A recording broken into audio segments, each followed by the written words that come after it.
Go ahead and start. Tim's here. Oh, right, the time is 5:38.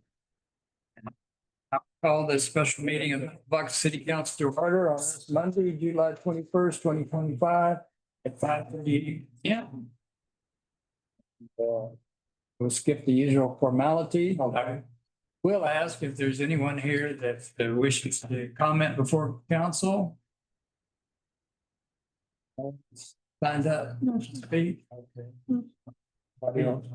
See no one here to make comments to council, then we will move on to our regular action items. Action item number 1 is to receive presentation from Pettit and Ayala Consulting regarding the use of tax increment financing and the creation of a tax increment reinvestment zone as an economic development tool for the city of Port Lavaca. I have David Pettit here. And Natalie Moore. And Natalie. Yeah. Yeah, and if you like this right here, I'll move it. I can't move it, but right there. I think they'll be able to hear.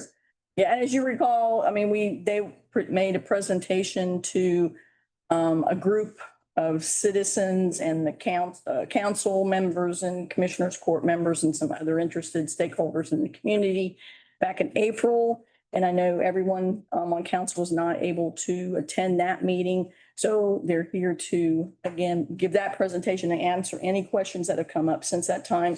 So we can, look and see, is this a tool we want to take advantage of? And then if so, next steps.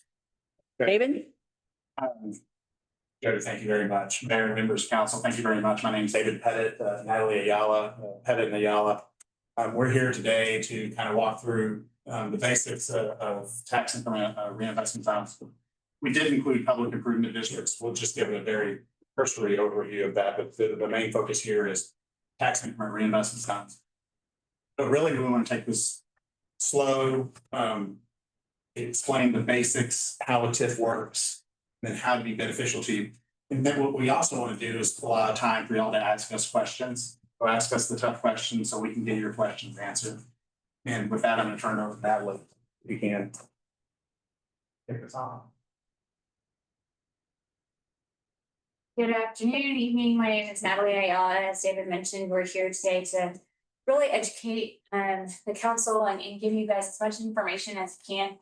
I always tell my friends and family what an undertaking it is to be a city council person. I think the normal person doesn't really recognize the variety of issues that come forward to y'all. So to expect you to be able to speak to all the different facets of running the city is quite an undertaking. So hopefully we can make your job a little bit easier in helping you feel comfortable making decisions regarding the TIF. So we'll give you a quick overview over who we are and the tax increment financing concept. And we'll, as David mentioned, speak a little bit on public improvement districts. And then we do have some case studies to kind of help you understand how these tools are used in action. Next slide.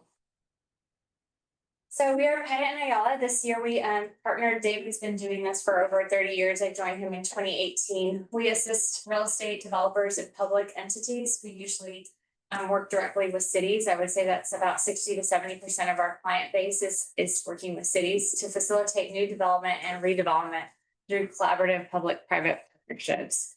Public-private partnerships is really just a contractual agreement between a public agency, again, in our case, it's usually a city or county, and then a private sector entity, in this case, a real estate developer.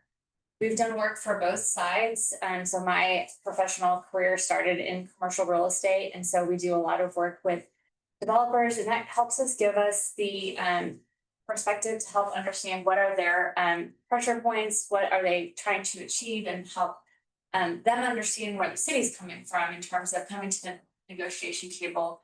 And really always we're trying to get the project to move forward. That's really our goal, is to help the city get an investment that they wouldn't have otherwise gotten without the public-private partnership, and help the developer have a successful project that would not have been able to move forward for the public-private partnership. And Natalie, I want to mention that she came from the private side. I have a master's in public administration. So I wanted to be a city manager, but my first job was with the city of Dallas, and I said life's too short. My second job was with the city of San Antonio, so I didn't get much better, but I finally made my way over to the private sector in 2003. So I have a public administration background, so we have a good balance. And so most of my contacts are in the public sector, most of hers are in the private sector, so it's a good primary. Some sample public entity clients that we've done are El Paso, Grand Prairie, Colleyville, Trophy Club, Portville, Tyler. That's just a sample. We are headquartered in Fort Worth. That's where we office. And so we just naturally do a lot of work in North Texas. It's a moving area as well. But we're happy to be expanding. We work throughout the state and we only do work in the state of Texas. And so sometimes a developer client will reach out to us and say, hey, I have this project in Oklahoma. And we're like, I don't know what you can do in Oklahoma. I don't want to learn what you can do in Oklahoma. There's plenty of work to be done in the state of Texas. And so aren't we all so lucky to live in the state that just continues to have some sample developer clients include Hines, Centurion American, Majestic Realty. They did, the big project is the real redevelopment of the stockyards in Fort Worth. That's one of their big projects that we assisted them. But we also work with them on a lot of industrial projects, Trademark, Fine Line, Diversified Development, Jackson Shaw, and Cypress Equities. We really try to only work with developers that we feel can deliver at the end of the day. So we don't want to work with the city and put together a public-private partnership and then nothing ever moves forward because the developer doesn't have the backing to actually fulfill their obligations. Next slide. So this slide really serves just to help you frame your mind in terms of why would we ever even elect to utilize one of these tools? And I tend to think that they tend to fall into these three buckets: infrastructure improvements, business creation, retention, or gap financing. Infrastructure improvement, so to foster redevelopment or new development, focusing on infrastructure needs. When we're working with the real estate development community, I usually tell them whenever your civil engineer has killed your deal, that's when you should reach out to us. So when you're planning out your master plan community and you say, okay, I need the engineer to figure out how much it's going to cost for me to put the water, sewer, streets in place, and the number just comes back outrageous, that's when you might approach the city and say, this came in way out of line. We weren't anticipating to have such an extraordinary infrastructure burden. Would you be able to help alleviate part of that burden so that we can move forward with our project? Business creation and retention. That's when you're talking about, your EDC or whoever it might be that's trying to target certain businesses. So I used to work for the city of Fort Worth. David didn't want to be a city manager. I worked for the city of Fort Worth for about 3.5 years. And I said, this is really complicated. And there's a lot of red tape working for a city government. And I had worked with David and I said, you look like you're having more fun on the private sector consulting with cities versus working with the city. But we did a big strategic plan in the city of Fort Worth. So the city of Fort Worth has a big history with aviation. And so that's one of the big targeted industries. I'm sure this region of community has targeted industries that just make sense to try to attract certain types of businesses. So that's when you might enter into a public-private partnership to try to land a new regional headquarters or manufacturing facility or whatever it might be. And then gap financing. So this is where we use the term but for. So but for an incentive or public-private partnership, the project might not move forward. What does that mean? It might mean that the developer cannot facilitate a fair rate of return. So the cost to build a project is not in line with what the return will be. So what we call the reversion value. So if a developer builds out a project and then is looking to sell it, the net operating income divided by the cap rate gives the developer a rate, the reversion value, what they could potentially sell it to an investor for. So if it costs more to build than they could get in return for it, then that doesn't make sense for them to move forward. Oftentimes we find that imbalance is caused by a low rental rate in your potential market. So the net operating income that they might get for, let's say, a retail development might not be in line with the cost because the rents that they might be able to get in a secondary market are not in line with the first, top market cost to develop that they might get. And we'll talk about that a little bit more as we move forward, but just something to think about as to why you might enter into a public-private partnership. So speaking specifically about the tax increment financing tool, a lot of times throughout the state, you'll hear different communities refer to TIFs or TERSs. So in the city of Fort Worth, we always call them TIFs, and we use that acronym as a noun. Really, TIF is tax increment financing, so that's more of a verb. It's the mechanism that incentivizes economic development within a tax increment reinvestment zone. So the TERS is the zone itself. Tax increment financing is really the mechanism. There's no TIF police. Nobody's going to come around and correct you. So you'll hear those terms used interchangeably.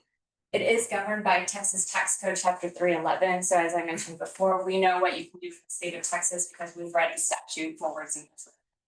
Hundreds of TERSs have been created in the state. We have a slide that will kind of demonstrate to you some of the variety of the cities that use this tool. Cities alone or in partnership with other taxing units. Some of the older TIFs you might see, and every now and then you might see a whole slew of the taxing entities participate in the TIF. But in general, the people who most likely will come to the table is the county as your firm. The city might move forward and create a TIF. If you're lucky, you'll get the county. And I think that that's something that has been explored. Everybody was kind enough to share with us that the commissioners were obviously has not voted formally on this, but they do seem to have the sentiment that this is something that they would be interested in. David and I have seen all sorts of different varieties of enthusiasm from different counties on this. I will say in general, if you have a county that is willing to partner, it's a great opportunity to move forward and leverage their additional revenue through your TIF and really make it impactful. A TERS can pay for infrastructure, public improvements, economic development programs. We'll talk about that a little bit more, but David, it was in 2005 that that provision was added. You know that very well. I was learning building it. I was still in college in 2005, but in 2005, chapter 380s were added to the TIFs. And what that means is that there's a provision TIFs historically, and I think a lot of people still think of them in this way. They were a tool to pay for strictly public infrastructure. So it was the roads, water, sewer that we were talking about. Everything outside the four walls of the building, anything in public right of way was eligible for public infrastructure. Sidewalks, landscape. Sidewalks, sewer, streets, drainage, that type of stuff. And so we were really limited on doing anything inside the building. Then in 2005, it added in this economic development programs in line with the chapter 380. And the chapter 380 language states that you can use a grant for anything that stimulates the local business activity within the area. And so that's a finding of city council, and it gives you just a wide amount of flexibility in terms of what you want to use that money for. So whereas before you would only be able to really use TIF funds for that public infrastructure, now you can use it for that gap financing of that. Hey, we're not able to make the numbers work, but we want to give you a cash grant. And we'll talk a little bit more about where that cash comes from here in a second. This is one of my favorite slides just because it really breaks down how the TIF works. One of the first questions we get when we're presenting, especially to citizens, is the TIF an additional tax? What is going to be a burden to me if my property is put into a TIF? It's not a new tax. So if your property is in a TIF 1 year and the next year, you're not going to see a change on your tax bill. The only thing that changes is that it redirects a portion of tax generated from new development on your property within the TERS to the TERS fund. So we like to say for every new dollar that goes into the TIF, a portion of it will go into the TIF fund and the other portion will go into the general fund. Again, we're only talking about new dollars. So that horizontal bar there, that represents the taxes that the city received from the property the base year in which the TIF was created. So we have another slide here that shows the math, but in general, if you were getting $2 from the TIF the year it was created, those $2 are going to continue to go to the general fund. If the next year you get $4, $2 will go into the general fund.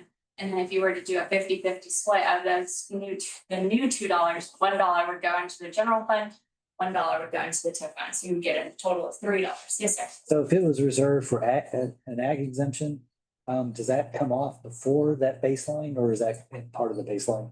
It goes into, so whatever the property was taxed at the year it was created, that ag exemption will continue until it is until it changes to a commercial. So that the ag exemption is the base year. That is the baseline. And so I wanted to take the opportunity, this is probably the most important slide if we just left now and said, if you understand what TIFs are, and I was gonna ask that question because, you know, we tend to go through these bullet points. Essentially, what a TIF is just drawing a boundary and basically saying, we're gonna collect those taxes regardless, but instead of putting those into the general fund, we're gonna direct those into specific areas. The additional tax. The additional tax. So if you have an area that's not producing any tax, or it's stagnant, or it's not growing, it's not gonna generate any increment, so there's no TIF. So I always like to say 50% of something's better than 100% of nothing. So I always think of a green field as a good example. You have a green field, you have a TIF in place, nothing happens, no harm, no foul. And then if you put 50% in, you know, 50% goes to the general fund and 50% goes to fund improvements that help that project. Now, there's several steps that Natalie will walk through in a minute. If you want to ask for that money, there's two mother may I's. You have to ask the TIF board, mother may I use this money, and then you have to come to council and say, mother may I use this money. But if you're able to get the county on board, you have not only the city contributing money to that, towards that, the county. And you're not having to do this on an annual basis as a part of your budget process. So that makes it a lot more palatable to developers and a much more stable revitalization tool going. And as David mentioned, you know, a greenfield site is a great example. So a lot of times people say, when is the best time to create a tourist? You always want to create it before development gets going, honestly, because then you're able to establish the lowest base year value as possible. And then any future increment is just above and beyond what the city was already receiving. I might, let me just step in one Yeah. thing. So if we talk about making this the base year, if it was green on January 1st of this year, that's gonna be the base, correct? Correct. Yeah. So It's for TDECU, for Speedy Speedy Stop, for Sud Daddies, for Clarion Motel, right, those are all green fields is what we're on January 1, yeah. as of June, and that's a great, of this year. that's a wonderful thing to point out. Those are green fields. So David and I get really busy around November, December, as people recognize that they want to create the tours so that the value is as of January 1 of that year. Because as long as you create the tours before December 31st, the value is taxable value as of 2025, and the appraisers have to value as of January 1. Natalie and I've been both known to meet on Christmas Eve and the day after Christmas, and a New Year's Eve. New Year's Eve yet, but you can see the reason, because you have a project that's in play and where those dollars are directed, because that's all we're really talking about. Same amount of taxes, it's just a collective policy decision about where those dollars are going to go. And it's typically a city and county, and sometimes you're fortunate to get the other taxing jurisdictions as well. It just makes a bigger pot that can help move the project along. So Ms. Odafe, I'm a little bit confused. So are you saying that if we do this right away, that this TERS or TIF will benefit Speedy Stop?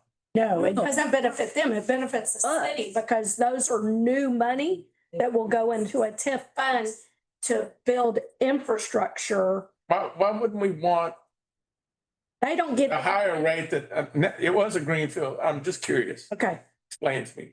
Why wouldn't we want whatever percentage they're paying right now to go into General fund.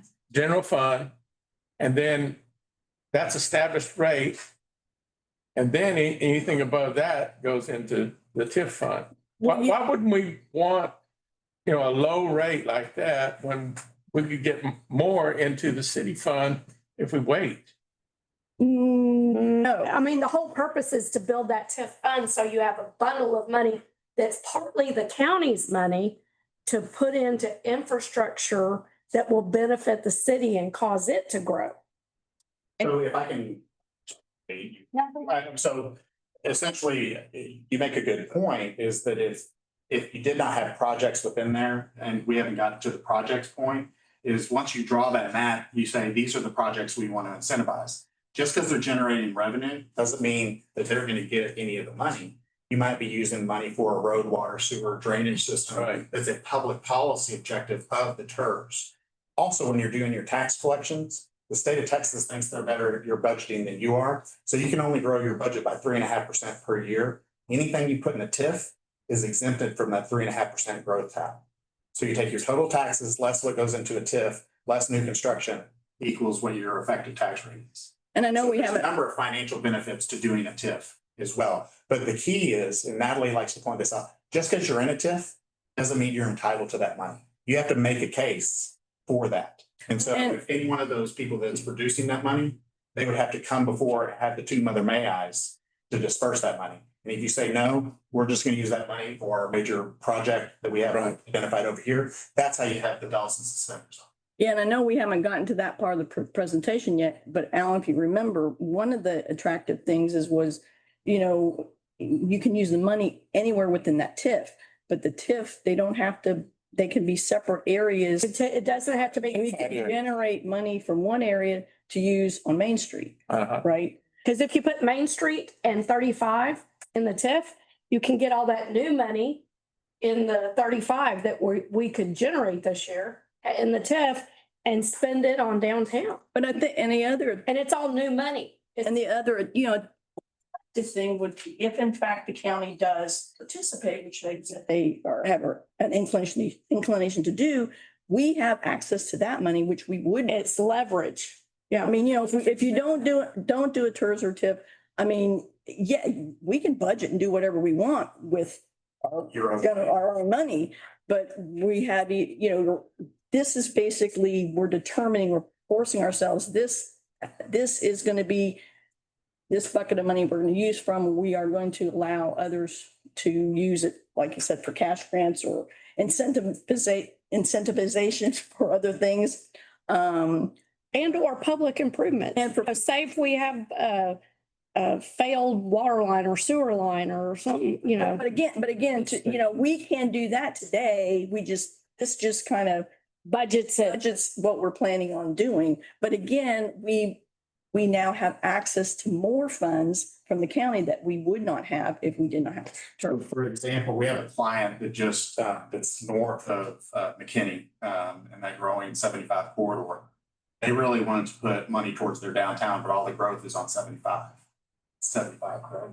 And so the city manager said, I can do a non-contiguous TIF.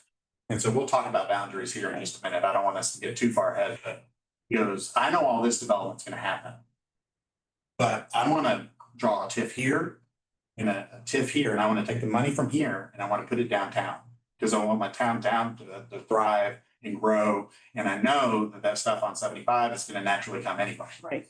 So you can use it however you choose if you're strategic about it. And so that's why the non-contiguous becomes a very advantageous way to be able to spend the money. Or the bayfront. Well, I understand that concept. That's clear to me. So somebody asked me, I did a presentation in LaGrange, what was it, 6 months ago, they go, why wouldn't we do a TIF? And I said, reason you wouldn't do a TIF is probably give money to a developer that was going to come here anyway. That's the one no to a TIF. Okay, so if you had a gas station that was coming in here, all of a sudden they go, whoa, I got all this public infrastructure that the TIF will pay for. And I've seen people do that. They go, oh, you're in the TIF. Just because you're in the TIF does not mean that you get those funds. Yeah, you're not. Your decision to put it into a separate bank account for special projects that you outline as priorities. So how do you explain to citizens that are outside the TERS, whose money goes into the general fund? They've got bad roads, their money is going all across the city. And then you have this TERS that's developing all this tax money that has to stay inside the TERS and cannot go to this person's road. How do you explain that to them? So how I explain that to them is that if we didn't have this TERS in place, there wouldn't be that new development. So we typically never do 100% TIF. There are a couple of TIFs. Our first TIF in Bay City was at 100% with all the taxing jurisdictions because housing was the #1 priority for them. But I said, once we did that and Anne Marie was a part of it, I said, we can't do 100% anymore. You got to show some return to the general fund by doing this. So, I always like to say 50% of something is something, 100% of nothing is nothing. So if the development never occurred, there's not that money coming into the general fund. So we don't come in recommending 100%. You know, we want to work with the council and make sure that there's a good return for the overall citizens on that investment, but also make sure we're investing on areas that otherwise would not. You also said you could stagger the rates too, right? Absolutely. Start off 75 and after some years work down because the area is already established, so it needs less money. Yes, and you can, so you have cash flow that comes in, typically, and this is a good slide that's up here. There's only two ways TIF is not, that it's literally drawn some boundaries. And there's two ways you generate income. If you did it this year and we drew some boundaries, it's through new construction or annual appreciation. So just as my house seems to grow with a 10% cap every year, that growth goes into the area. Now, if it's farmland, there's only new construction. Those are the only two ways that you can generate TIF income. Well, if you use TIF funds for, say, our Main Street, which we really need developing, it would seem to me that it would increase everybody's property value because it's a more, and that might be one of the ways that we could explain, hey, it's your property value is going up because we're over here developing Port Lavaca. And those property taxes will go up, and then that increment. Fort Connor doesn't have a city No, they don't have. incorporated. These $500,000, I mean, all those people, all their taxes are going up and the locals can't afford their houses because these big investments are going. Everybody's property value. But I don't think that'd be as, Well, we'll just be selective where we set up the turfs. but I mean, but it's not generating money immediately, right? So I mean, it takes several years. It would in our case. So as Anne Marie had pointed out, so a lot of times we say it likes to take about 3 to 5 years for it to get its legs. But if you have developments that are underway, and I think that maybe the next slide, if we get to it. This is an example of how kind of a TIF works. So your base year would be 200,000. So let's say we took not a greenfield in, but a piece of property, it was commercial, and it grew to 300,000 the next year. In 2026, you have $100,000. If you were at 50%, you would have, $400 that would be going into the TIF fund and $400 that goes to the general fund. Same thing with Calhoun County, you'd have 311.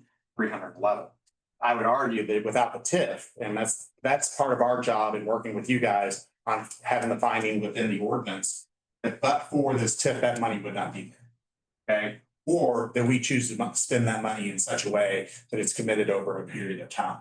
And so it's net new money that's to the city and to the county, and it's not money that was going to otherwise come. So that's where Natalie kind of came into the but for circumstance. But for this TIF, we're not able to do this. I think you mentioned Main Street. It's the same way if you talk about funding projects in any you don't have single member districts, do you? Okay, so the single member districts, everybody's fiefdom, right? And then it's like, okay, how do I spend money on downtown? Downtown always seems to get the lion's share of money. Same thing. It's, strong downtown benefits everybody. So if you have a growing economy, it's going to have a spillover effect. And so everybody's going to benefit from the generated taxes and the less burden it's going to have on the city's financial system, on the city's financial budget. Because without the TIF, you don't have the tool. You don't have the tool to be able to incentivize the developers, to incentivize, typically the way we structure these is that we have the developer put up the money up front, so it's performance based. So if they don't go vertical and generate new taxes, they don't get paid back. So it really is a win-win scenario. Do you want to add anything else? Absolutely. As you can see here too, I always like to point out the ISD. That's incentivizing and creating new development. One of the things that we say is not only but for the TIF would this project not necessarily occur.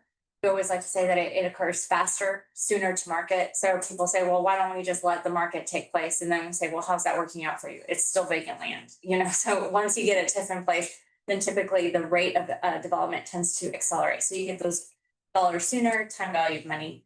Then there's all the other taxing entities. So obviously you guys have the Port Authority and the ISD, and then the Groundwater Conservation District, which obviously those tax rates are low, but this is a low amount of money that we're talking about here in this example. So you're saying the county $311 goes to the city? It goes to the TIF fund. To their general fund, not to the city.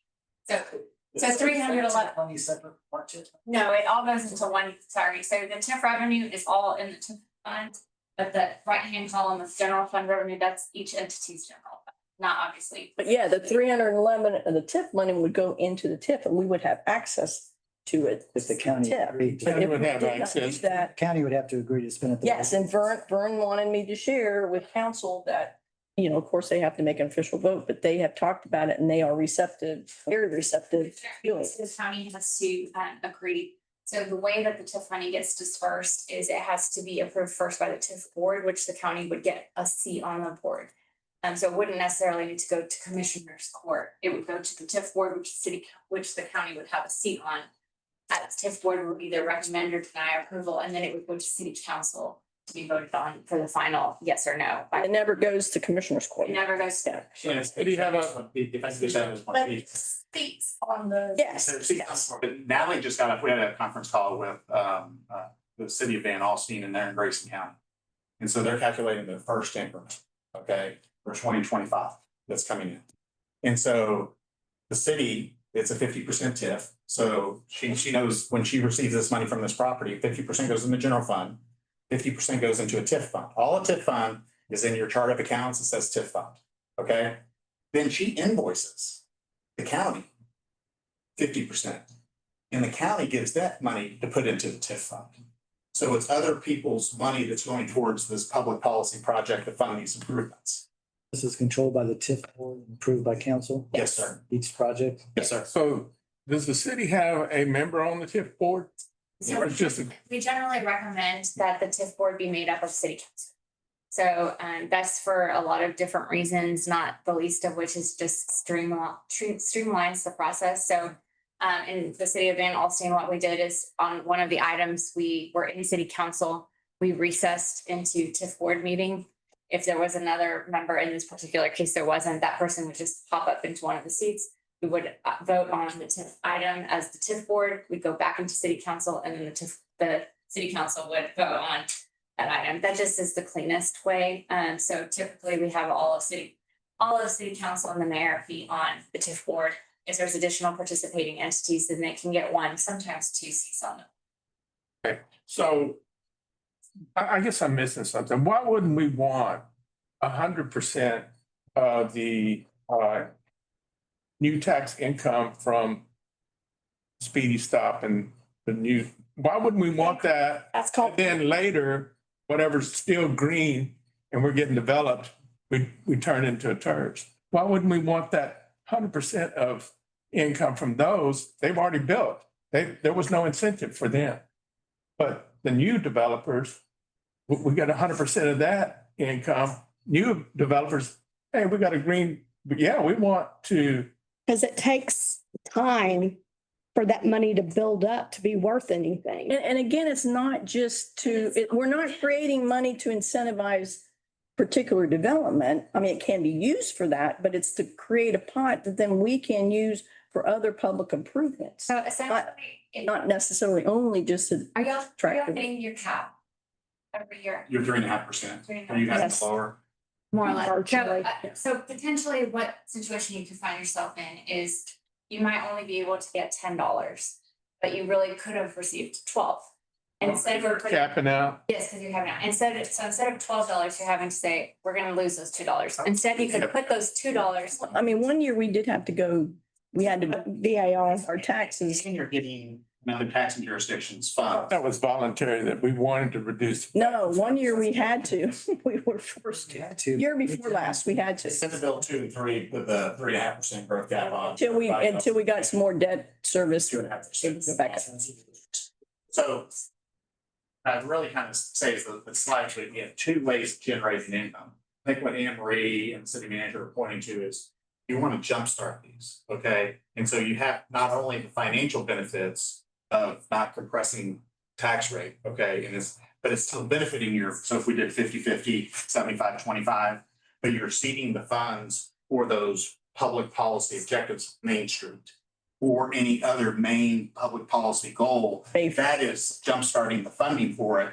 And basically it's seeding it as it kind of moves forward. Because if you just put it in on a greenfield and have no development, you might sit 5, 10, 15 years without a developer. You typically want to have a TIF in place because you're anticipating private development. So say 50% TIF, that's outside the cap?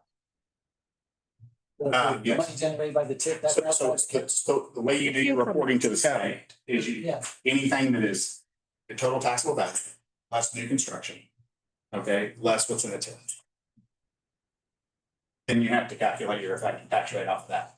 But we do have cities that have put 100% in because This is our only way that we're gonna be able to achieve our economic development goals.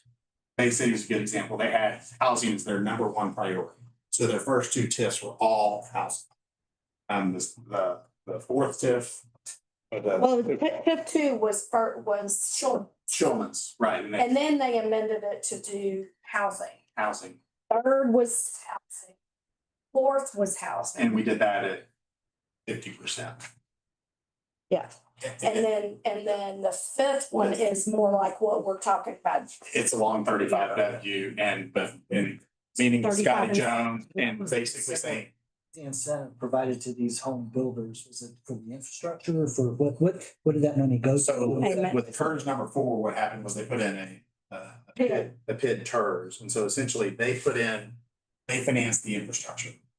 The developer, and then assess the homes. And then as soon as there is increment that is generated, then that's going to buy down that assessment. And they're able to float bonds to pay the developer back at the back end. So it's all, the onus is on the developer to perform.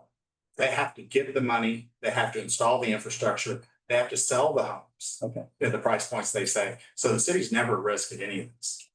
So just now. It doesn't even affect your bond rating. Correct. Doesn't even affect your. If the city determines that, hey, we need a infrastructure, whatever, maybe sewer, something much bigger than what you're planning, we have to say so to, say, hey, you need to make a bigger investment here. And do we have the ability to dictate something like that? Since to request the developer to upsize their sewer, like they're gonna put a 3-inch, you want a 6. Yeah, I need a 6-inch because you see something else coming. Yeah, we'll pay. We're doing that right now, so. Doing fourth TIF and then all places, okay?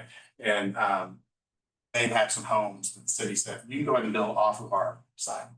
Okay, off of our water system and just wells. These are very expensive homes, 500, 750,000, but the wells are running dry.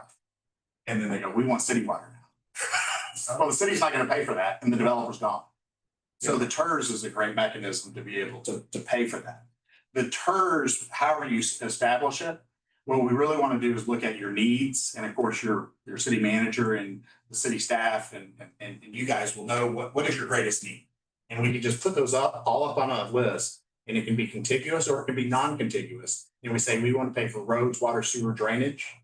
And then what we like to do is respond to the request, because I don't know what I don't know 10 years from now, what the need's going to be, in a certain area. So we allow that flexibility. So you can pay for any of that public infrastructure. But yes, to answer your question real quick, the city, I always tell our developer clients, like, why the city's asking for so much? And I'm like, well, you're asking them for money. So the city has the right to add some strings to the deal. So if you want them to upsize and you're willing to put part of the tax increment and pledge it towards that.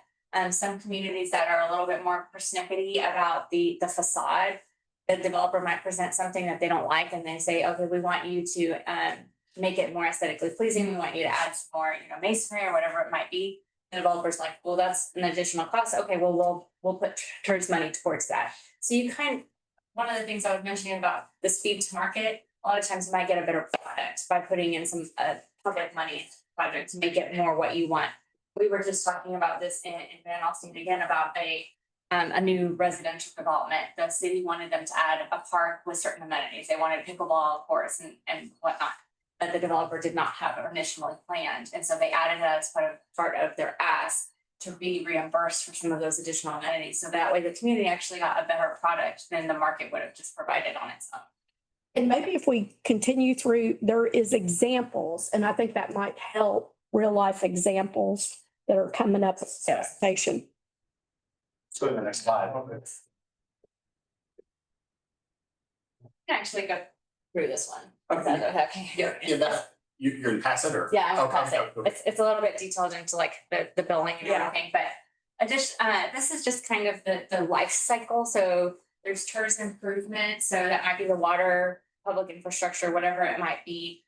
Then the development comes to be, that increases the property values, which produces tax increment that can then be used to fund the TERS improvements that develop. And so on and on it goes. And now you can actually substitute TERS improvements for horizontal improvements. Yeah. equals vertical improvements, increased tax property values equals tax increment. And so it perpetuates itself. And once you have a successful TIF, that might have a little bit of a balance. And so it's not as much risk for the first developer to come in as they are doing their deals. I mentioned that there were various TIFs throughout cities. In 2023, there were 477 active TIR zones created by 205 different cities. I know in the city of Fort Worth, I think they're on their 15th or 16th TIRs. They come in all shapes and sizes, and they're created by small and big cities. Oftentimes what we tell people is your neighbors are using this tool. It is not something new. When was this created, David? 1990. 1991. So it's been around quite a bit. In 2023, the combined size of those TIRs was 521. I'm like, that can't be right. 521,000 acres. Some of them are quite small. You know, in Tyler, there's 1 acre. Trophy Club has 5 acres. So you can make it very small, but then also quite big. And one of the ones in Waco is over 11,000 acres. I know the one that we've been expanding in Green Prairie right now is over 10,000 acres. So you can expand TIRs after the boundaries have been created. And I think we'll talk about that here in a second. Some of the common questions. So this is just an exhibit to show the public project improvements in TIRs. So you can see here the different types of categories of what that money is spent on. And if you can't read that, it just says public buildings and facilities. You know, it can pay for fire stations, road work, economic development, infrastructure, water, sewer, parking, affordable housing, facade, historical preservation, transit, public project improvements, other improvement. Slide, please. This is again just an example of the different communities that have a TIRs. You can see Wilmer is one, the very last one there. It has just under 5,000 people. They're quite active with their TIRs in the industrial sector. It is important to note, I think, that you can, there is a limitation that not more than 30% of the property within the TIRs at the time of creation can currently and at the time of creation be used for single family development. So you can't create a TIRs over a built out residential neighborhood. What you can do and what we see quite often is creating a TIRs over a greenfield site that will then later be built out as single family development. And I will say, the city of Point Comfort did pass their ordinance or their hiring of Pettit and Ayala, and they are seeking a creation of a TIRs in Point Comfort to do the purpose really residential for housing. And we just finished. And they're less than 1,000. And we just in Wharton have a successful TIRs there as well, with some new single family with on our homes, I believe. That came in and we used a TIRs concept because they had a lot of water retention, as you typically do around here, that had to be offset in such a way. And so very successful, and that project's up and running. And we haven't driven by, but I think all the lots and all the homes are being sold. Next slide, please. I'll let you jump in. Okay. So with a couple of questions that y'all are asking is why create a TIRs? I think maybe we're jumping ahead a little bit.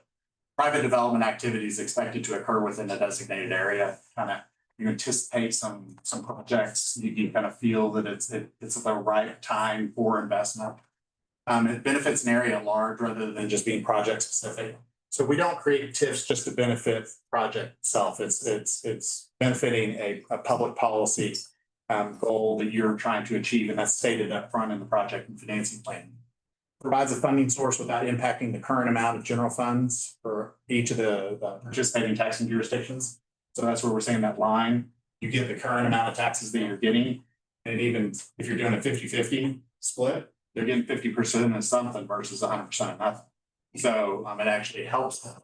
It incentivizes developers to increase, as Natalie mentioned, quality of the development, speed to market versus what would be developed without a TIRs.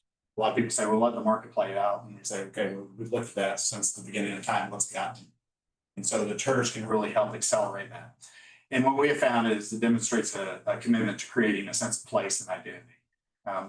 every major community within the state of Texas is using TERS, majority of them, to create that sense of community and let people know that, hey, they're willing to be creative. And I think what we're trying to outline here is that there's a lot of benefits to doing the TERS. When we did the TERS in LaGrange, the presentation, they said, well, why wouldn't we do it? This thing sounds great. And I said, you don't want to give money to a developer that was going to come in. And that's the one thing that you just want to be careful of. You know, would they build and would they build it this way without any TIF participation? That's just what you have to be careful of. Next slide. So is it an additional burden? No, you pay the same amount of taxes. Instead, basically, you're just drawing a boundary. So those dollars, instead of going into the general fund, just like we were working with the CFO and me and Allstein, half of it's going into the general fund, half of it's going into the TIF fund. Same thing for the county. So you're going to have both of those, all those taxing jurisdictions participating in putting money into that TIF fund. All taxing jurisdictions can participate. I have found that ISDs since 1999 in Robinhood, they're prohibitive. And we all know about Robinhood and what the state has done there, but a lot of school districts prior to 1999 were putting in TIFs to shelter the money so they didn't have to pay the state back. So the state fixed that, and so it double counts. So ISDs are off the table for all financial. Next slide, please. You can change the boundaries, but only if the change boundaries continue to meet the criteria. Can be terminated by approving an ordinance that designates a termination date. It occurs when all project costs, bonds, interest, and other obligations that. Next slide. So here's the TERS process. TERS is created. There's a TERS plan approved. Typically a development agreement with the developer. If you're that far along, sometimes we don't have that. So that comes later on in the process. You have your project cost incurred, i.e. from the developer. Let me also mention that sometimes the city will fund project cost in a TIF. Say we're going to get paid for the TIF. So you use CO or some sort of revenue generating funds and you're getting paid back. So therefore the county's paying you back for infrastructure that you're putting in. You put that in, tax increments generated, and then the developers reimbursed. This is mainly focused on development reimbursement, but cities can certainly do that. Cities can be the developer. Cities can be the developer. I know in Bay City, we're doing a project right now and city really wanted to pay for a portion of a road. So we just included that as the cost. So the city is getting reimbursed for their cost on that road. Coming from the development. Next slide, please. Public improvement districts. This is just an additional tax if you wanted to go down a rabbit trail of. This is separate and apart from a TERS. If you wanted to monetize a TIF up front, TIF revenue is only as good as the piece of paper. It has to have the revenue in place. So you can put a assessment, i.e. a tax, and you can bond that immediately. But we're not proposing that. But it is a way that you can get projects funded up front. It's real common. So Bay City has 2 PIDs right now. It's real common in big, like, think about like the size of Bracalo. Big residential subdivision, and they put a PID. And so those people in that neighborhood, let's say Bracalo, I'm not suggesting this, but I'm saying a size like that. They would pay their regular taxes and then they pay PID Assessment. assessment. It's not a tax, it's just not a tax. Yeah, it's sent out, it's I'm not sent out. attorney she is, but I'll call it that. It's sent out by the tax office. The tax office puts it on the tax bill. And it might as well be a tax because they have to pay it, So right? it's like a glorified HOA that has a tax lien tied to it. Yeah, So so that's what developers, how they sell it to home builders. but that's how they can borrow the money because they have that It's a 30-year assessment. assessment. And they can give that to the bank. Hey, we're gonna get this money from this assessment. That PID can bond. So generally they put in all the money, the bank, and then they pass the bond and the bank gets paid And the back. holders have a lien, a tax lien. And then a lot of times the TIF is used to reduce the amount of the tax assessment if it goes vertical. Yeah. So they put in the worst thing that you can do, is the public servant or as a developer is put in a bunch of roads, water, sewer, drainage, and nothing goes vertical. You can't sell anything. This way, the bond market is a way to, they can put in belts and suspenders, but we can go through the next couple of slides. I don't think it's really applicable. I want to get to a couple of examples for you guys. But essentially it's a PID, a TERS, and you issue the bonds by the assessments and then they're reduced by the TERS assessment in the future. Next slide. So it's a calculus of A minus B equals C. Debt service less TERS revenue equals your net PID assessment. So if you don't build, the homeowner's on the hook for 100% of what they borrow. It's just a different way of borrowing and it's tax exempt.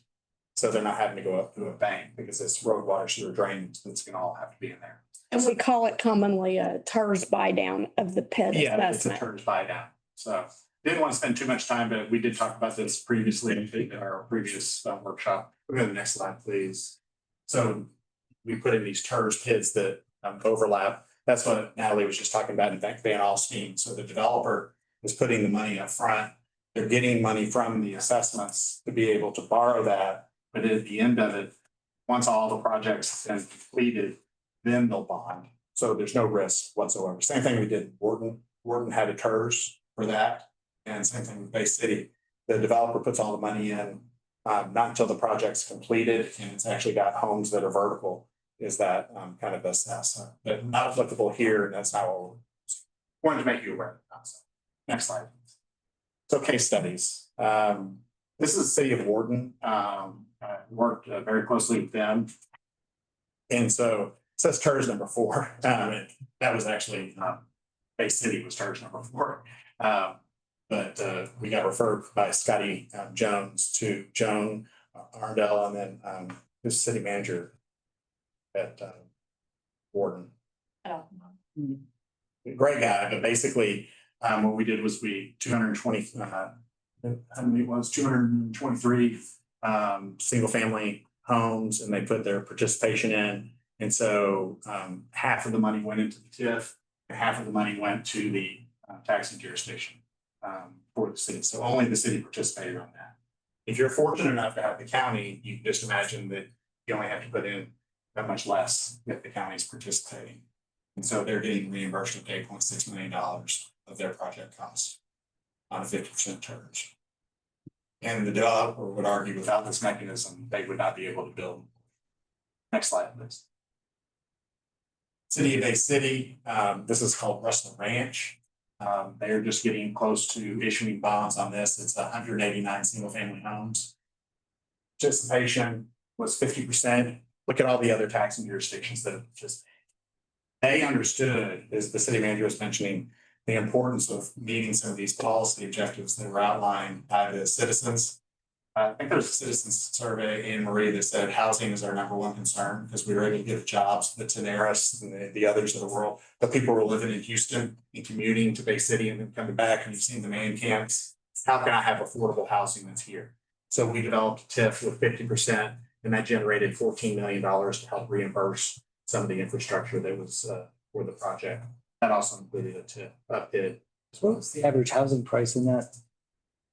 250 to We believe 250. 250, I think it's on high. Like home prices. And now we're gonna talk about Georgetown and So we mentioned earlier that like a TERS can demonstrate a commitment to place. So oftentimes the first TIF that a city might do has something to do with their main street, their downtown. If you were to be able to forward fund it, I think it's important. There's a lot of big flashy projects that you can do with the TERS, but for Georgetown, you can see the city installed 554 new historic street signs throughout the Old Town Historic Downtown District, and the TERS participation was $5,000. And obviously that didn't cover the entire cost of it, but just a way to support some of your downtown initiatives. Plaza, sidewalk, parking design work.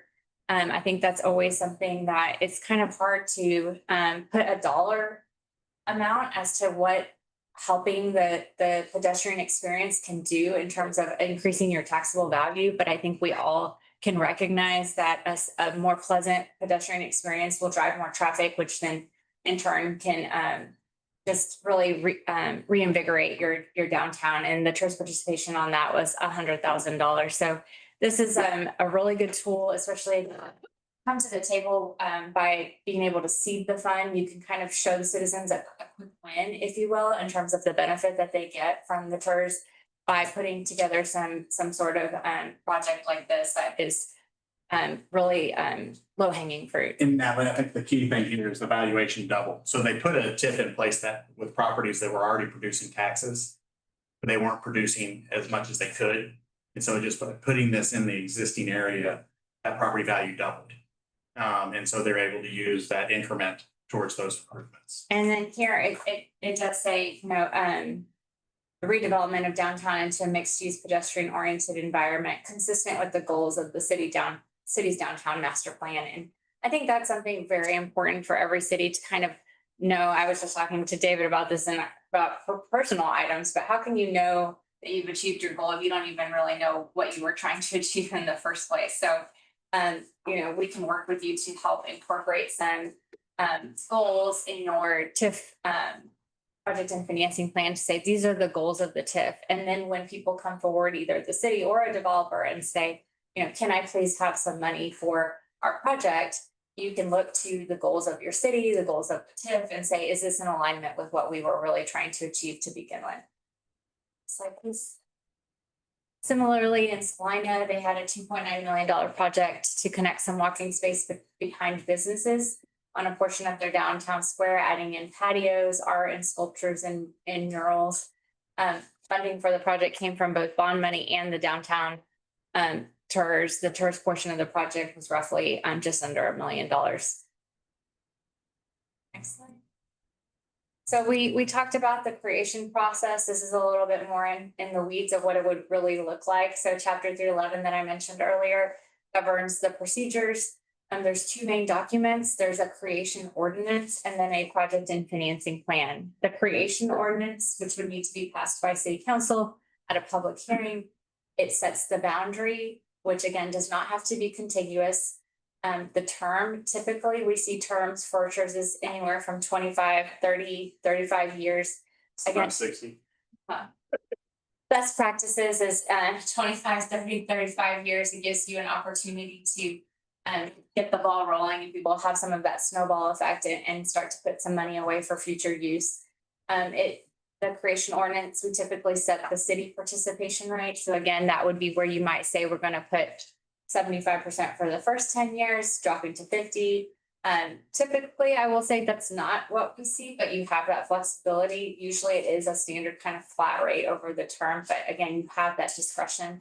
The membership of the TERS board, which again, we recommend be city council, and then that creation ordinance does have a preliminary project and financing plan.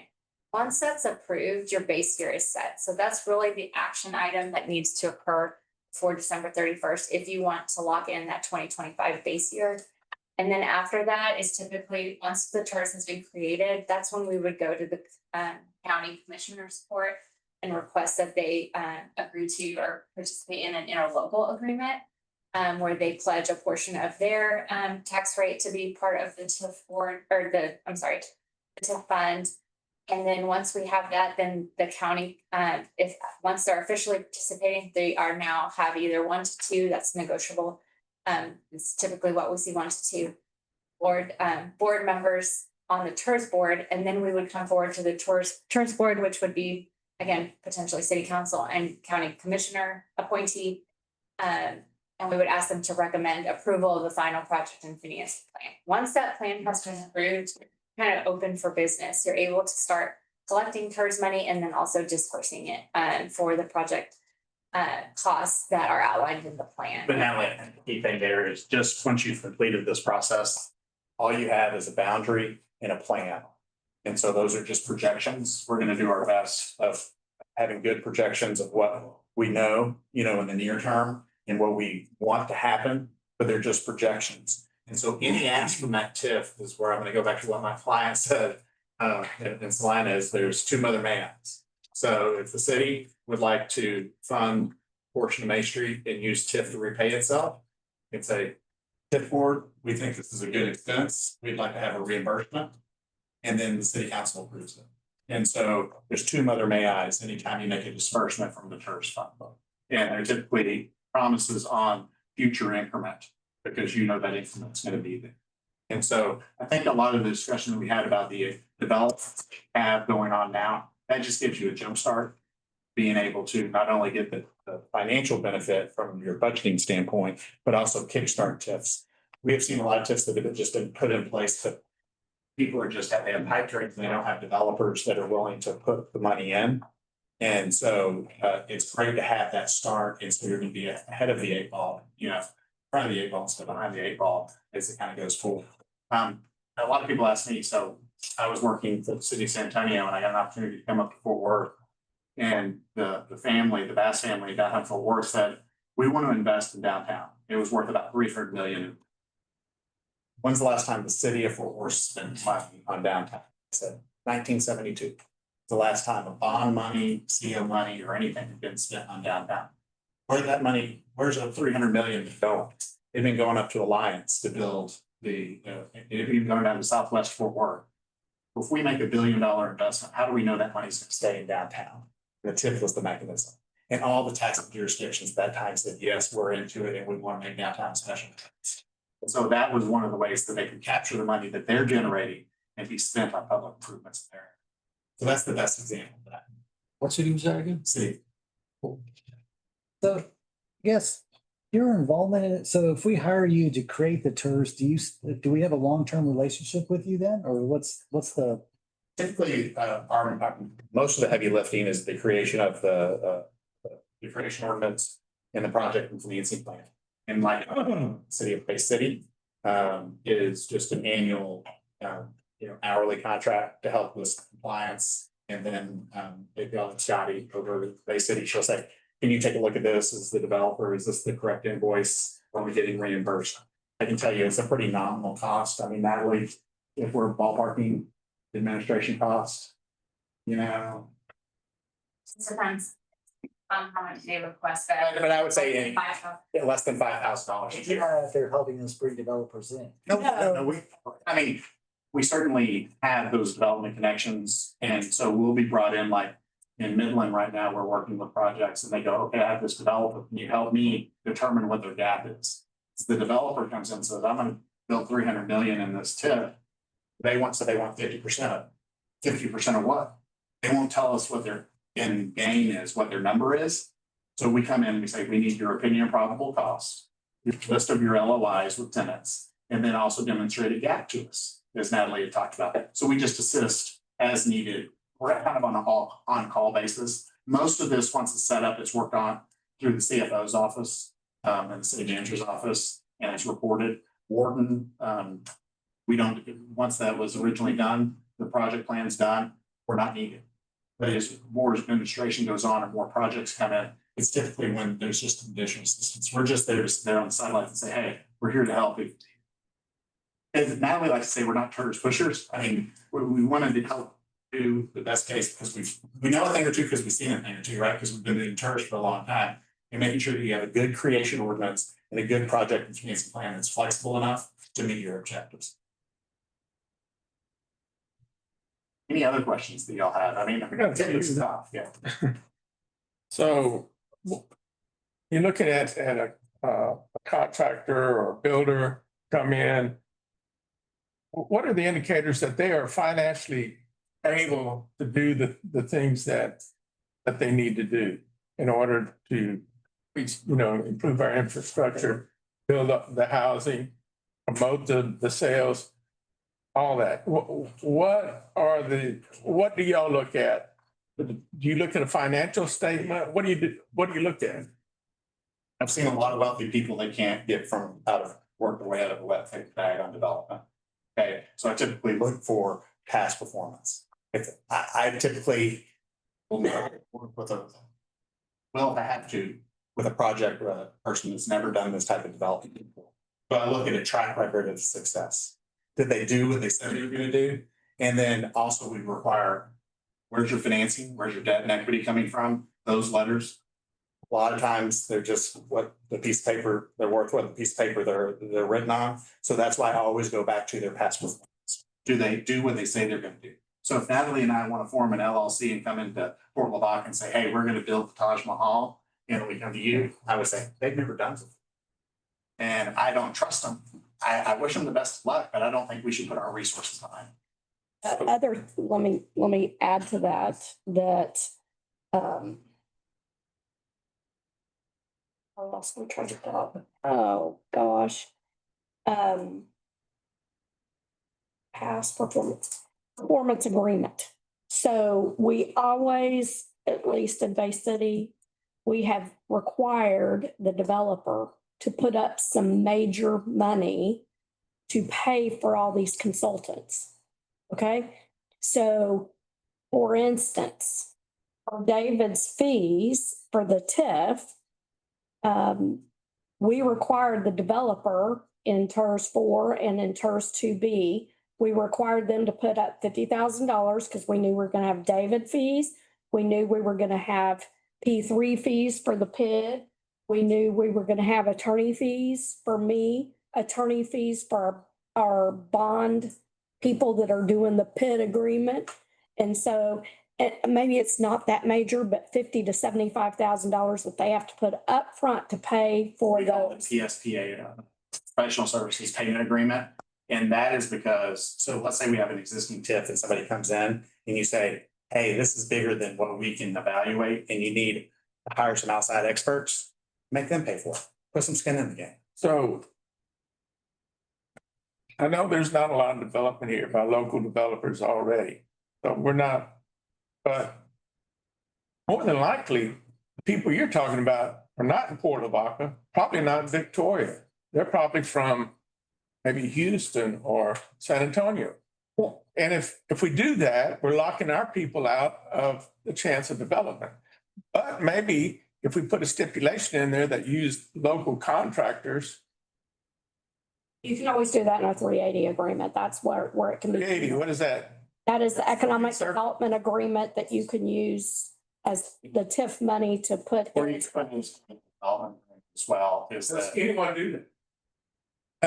Has that been done? We did put it in Bay Cities that they would endeavor, but you can't require it to the extent it makes the project not feasible. Well, and I think it's worth mentioning that there are at least regional developers that, to your point, have experience with this, that VDC has been talking to, that are very interested in Port Lavaca, but they, again, the way that they develop is they use the TERS. And they're not interested in relearning something else. And so they're not even going to talk about it unless we have a TERS or we're open to setting one up for their development like they did in Bay City. I can see that would be to the. What you're mentioning, what we say is Anne Marie to endeavor to do it. So if I'm telling a private, so as Natalie mentioned, as you structure a public-private partnership, developer, you do this, you put in some infrastructure and do all this. And if you do that, we're gonna pay for that infrastructure through the increment that you generate. You can put some stipulations in there as you go out to contract. We'd like you to first go to all the local contractors. Now, I will tell you, most of the time, sometimes there's a big cost difference because there's economies of scale. And so it doesn't make sense for them to overpay for commodities. And so that's where we put in the word reasonable, but at least everybody in town is given a fair shot. Nobody's getting run out of town. Okay. And then also the point to your local developers, if they have land, because that's how you have development projects work. If they have land in a project concept, you know, we want to support the local. I mean, we certainly want to put you on the radar and on the map by having this mechanism in place that every other city is using in attracting people. But we also want to give those local individuals the opportunity as well. Okay. So Jody, you mentioned VDC. Do you guys want to say something about, what opportunities you guys are seeing, With a residential developer, and his biggest thing is if you all create a TERS. Okay, last week it was zoning, so this week's it's TERS. Yeah, that's a good point. Yeah, if we don't have zoning in Port, we don't have zoning. That's next on the agenda. So it could be something that we need to do, but if we don't have zoning, what's the future of TERS in Port Lavaca? So zoning controls everything. And so that's a process that, you know, you can go through, and I see most of the time, not blanket zoning, but PD zoning, plan development zoning, to where you know specifically what you're getting as a council. And that's a requirement to go through and get that into where you're gonna get. So you need to get your zoning for your houses or for your commercial development prior to asking for any money from the city. Because there could be additional requirements, as Natalie mentioned, on facade or an additional road that came through. We're working on a project in East Texas. And they said, we want you to build these 3 roads. Well, that's not required by law. And they said, but we want you to do it. It's like, okay, if we do it, will you help us? And they said, yes, we'll help you through a TIF. So that's part of the negotiation. So, Alan, for in Bay City on the residential developments, we had a whole list. Like you're gonna put in 32-foot wide street, even though our development ordinance says 28. You're going to put LED lights because we want LED street lights. You're gonna require fencing to be of a particular quality, so we don't have this. You're gonna require landscaping to a certain extent. You're gonna require 25% of the front facing facade to be masonry and the type of, you go beyond your development agreement, because if you're going to pay for this infrastructure, you're trying to make it almost worth it, you know, so you put those on the development and they have to do that, and then the TERS pays it back. Pay for the Yeah. cost. So if you let it just market take care of itself, it's gonna meet the minimum standard. Like if we wanted all of our power lines underground, Mhm. that would be something that we could put. So you answered that. Thank you for that, Zodafin. So it sounds like eventually, you know, once the project's done, it's time to pay the developer back, we're gonna have to do a bond. And nobody likes. No, the city doesn't do a bond. The only time there's bonding is if there's a PID and the PID does the bonding and it doesn't affect the city's bonds. Okay, so it's basically, as I mentioned before, they put in all the infrastructure, so we talked about that horizontal. And if there's no vertical development, there's no increment, but typically we pay them back over time. And so basically, you eat what you kill, so the taxes that you help generate will pay you back over time up to a cap. And so we never have these open-ended agreements, there's always a cap that equals the net present value of what their cost was. So you know what you're getting into before Yes, sir. we actually have the project. Now, the PID, what percentage of property tax, generally speaking, you got your property tax, I'm paying $1,000, no.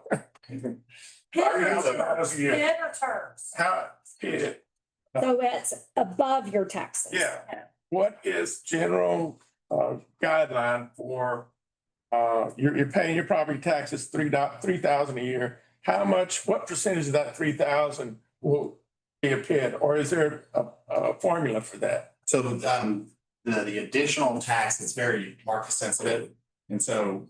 We're not gonna call it tax, we'll call it a PID.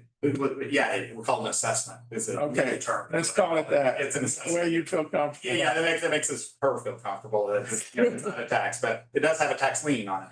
So let's say everybody's normal taxes, you know, you're at $3. $3 per $100 valuation, 3%. Okay.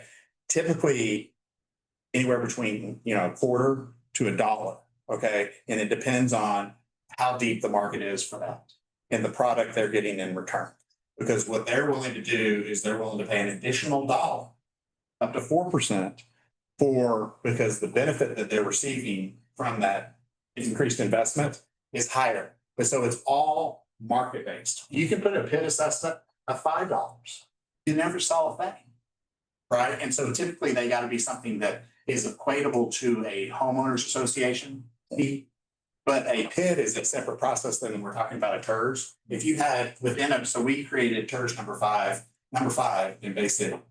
And they're going to do within that TERS 5 a PID. And the developers coming forward and that they think that they can get the 75-cent.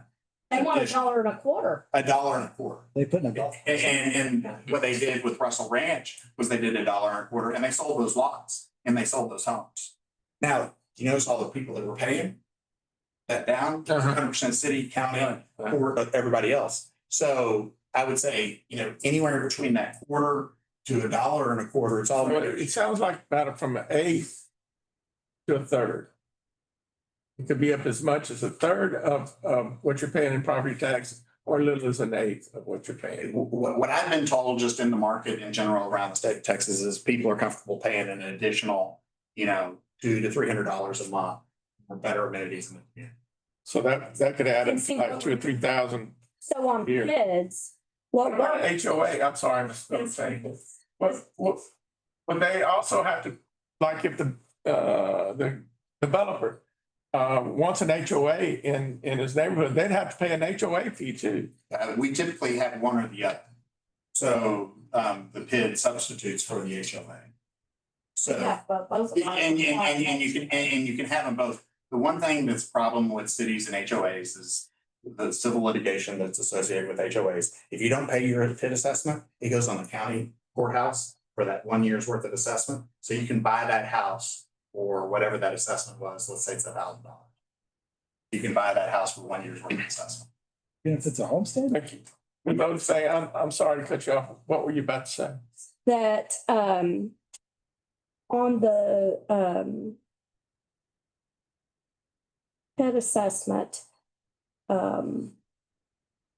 don't remember now. But I think the key thing that I would want to emphasize to you guys is that what we did with Bay City was, if you looked at the map, you would think that we just throw in paint and then we said, okay, here's some zones, but it was really strategic that the city manager and staff said, we know this area is going to be right for development. We know this area is going to be right for development. I'd like to see something with that old motel that's going on over here. I know a developer that's over here. So we have, forget it now, 13 different zones that are a part of that. In one of those zones, the developers come forward and says, I want to do a PID in there. No problem. Now, PID, he's assessing himself. So he petitions the city and says, I want to assess myself and use the TERS that I'm getting to help lower that assessment. But once again, it's all performance-based and risk, and the market determines what. And all we're looking at now is TERS. I mean. Now, all we're really trying to do. We need to come to us, and a PID would be something separately we would negotiate and. Oh, we could The negotiate. developer, Yeah, yeah. and Natalie's the best at this because she basically says, just because you're in the church doesn't mean you get money. Right. It has to work for you guys, and that's what the two mother may ask. And our PIDs in Bay City, both of them, we required because they were going to be assessed. We required amenities above and beyond. So like we made them put in a bigger park. We made them put in a front entrance. We made them, and all those little things, the LED lights, the fancy lights, the sidewalks, the beyond what our regular, like if somebody came in and put a run-of-the-mill neighborhood. This is a little bit better because they're being assessed. So we felt like we would impose that. Of course, we paid for part of it through the TERS money. And we feel we got a better development. Okay, my last question at this point. Is this like a timeshare? Good, and you can't get out of it? No, you can terminate it. You can terminate. I will tell you that. Is it difficult to terminate? Yeah, you can terminate a timeshare, but come on. Sir, I mean, in all seriousness, I think that if you ask around any council member or city manager, once you get a taste of the TIF and what it can do for you, you're going to want to do more. Okay. That has been the general consensus across. When you go to Texas Municipal League, ask other cities about, do they do a TERS instance? And I have to tell you, the vast majority will. We did one in Stephenville, and it turned into, it was 1A, 1B, 1C, and we went to 1F because you keep on adding different boundaries with different years. Finally, Natalie told the mayors, I can't do this anymore because they each have a different base year. But it really facilitated part of their commercial growth that has really increased their sales tax that's put the city on the map. So like 10 of these, or are we just going to identify all the areas and do one? Recommendation would be to identify each of the areas and whether it be contiguous, non-contiguous, we don't know at this point, right? Because we haven't been hired, but Probably some non-contiguous. there'll probably be some non-contiguous, but the great thing is if money is generated here, you can spend it here. And so that's the beauty of it. But to answer your question, it would all be one. It would all be one, Now, it'd be city of Port Lavaca. 2025. So we would not recommend doing So Flashes did a TERS number one. But in the future, if you wanted to do a different TERS, I mean, there's different reasons to do different things, but there's also a limitation on how much land you can put in a TERS. So with the city your size, you can't put more than 50% of your taxable value in the term, so you're pretty safe. And I think some of the areas that we just generally bounced around at that workshop was 35, Independence, the large area between, Independence, not Independence, Village Road and Smith Road, that's, ripe for development. Those and then of course, down area of the downtown waterfront master. Yeah. Right. Yeah. I thought, I mean, if we're gonna pay a consultant, we don't have to pay him 10 times. We just want to come in and do it once. Yeah, that's the goal. And to Anne Marie's point, I mean, if we have more after that, it may be because of developers have come to us. And then in those cases, we have them pay for those fees. So that leads to my last question is why do we need to hire somebody? I mean, we have a person. So I think there's Extremely complex, Are? very, extremely complex. So let me say this. In Flashes, DC Dunham, who now works for Stuart Lynn in Lynn Engineering, she was the EDC, the Bay City EDC, CDC executive director for many, many years. She left, retired from that position and went to work for Lynn in the developer side. Okay. And in Palacios, they are coming up with, in conjunction with Beachside subdivision there, which is a waterfront subdivision, they're trying to develop a golf course. Okay. A big golf course. And so they came in and DC has done all that paperwork. I do a cursory review, but I am not a TERS expert. And we are now, and it's just by happenstance, but it's not DC's fault, but we already are being sued in Palacios by two people that are two people in town that are very vocal. And they are suing us that the TERS was not properly created. Okay. When you have a consultant do it, it's going to be properly created or they're going to be on the hook. That's why they have insurance. So they get. Well, no, well, the city gets sued, but the city sues them for not creating it properly. Yeah. Right? But But I'm saying at this point where we're being sued over there, I mean, my recommendation will continue to be, perhaps we should get a TERS consultant now after the fact that's independent. So it is extremely complicated to come up with the boundaries. It's complicated to come up with the proper paperwork. It's not a DIY at all.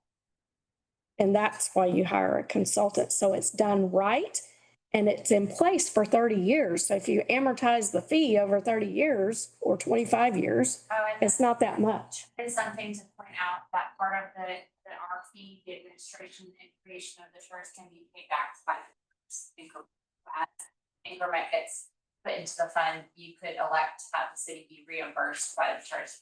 We didn't talk about that either, that in the creation of the TERS, and again, if you get the county's participation, you get a annual fee. What is it called? Administration is one of the project costs, so you can reimburse. So you could potentially, if you wanted to, when I was at the city of Fort Worth, for example, I allocated a portion of my hours and then the city would reimburse a portion of the salary through the TERS fund. So you could do it for city staff. So it's like 10% is what the ones in Bay City pay the city to administer the TERS. We pay. No, It's just anything you infer, like whatever you decide to elect, it's not. The so insurance, that's usually internal. it's only a $1 million liability though. So insurance here. So that's enough for a loss. But I mean, like he said, and how many years have you been doing this, David? 30 and I remember I applied.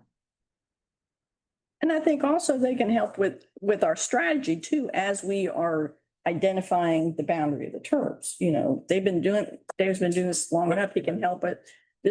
What areas would make sense to include and this area wouldn't, or we're not getting any benefit for that, you know, what is, Okay. you know, help us in identifying what areas make sense to include in the turf.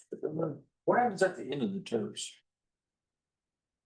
So at the end of the TERS, there's a couple options. One is termination. So you see that cliff on that chart where it just goes ends and those dollars come back to the tip. You also have the option of if the TIF was successful, saying, hey, we'd like to continue this TIF in an extension. Prior to 2005, you had to create a new TIF. But because you have all this revenue, so in a lot of these municipalities, we were just doing the TEDC conference in several cities around the Houston area said our TIF's about to hit. And it's so large, it's gonna have a huge hit to our general fund budget. We'd like to go and use it towards some other economic development and capital improvement projects. And so they're exploring those options as well. But for the most part, we don't know what we don't know, because 30 years is such a long time. But because some of these TIFs that were put in place in 1999, they're now coming to, and we're finding people go, okay, we're not gonna put it at 100%, we're not gonna do 50%, but we're gonna extend it for another 10 years because we still haven't finished this little piece. Okay, or they just decide we're gonna fold up shop and the TERS has served its purpose and that money goes back to the taxpayers. Well, the next item on the agenda, I kept these separate so that, you know, at least David could run through the proposal and let us know what it includes or what it doesn't include or whatever. You know, it is an action item. If council is ready to vote, to go ahead and do this, but, I wanted to at least have this to where you guys can ask questions about the proposal itself. And while David's here to run through it in the process. This may be jumping the gun, but here it says it takes typically 12 months, but you're saying that we need to get it done before the end of this year. Oh, yeah. Our standard is 12 months that we have with the contract as it kind of goes in place, but if you talk to anybody that we've done work with, Natalie's the best at putting the schedule together and how often you meet. And so what we do is we go through that process, we identify those areas, do the taxable value, do the projections, we present them to you guys. And we feel confident that we can get it done by the end of the year, if not, you know, probably in the October, November.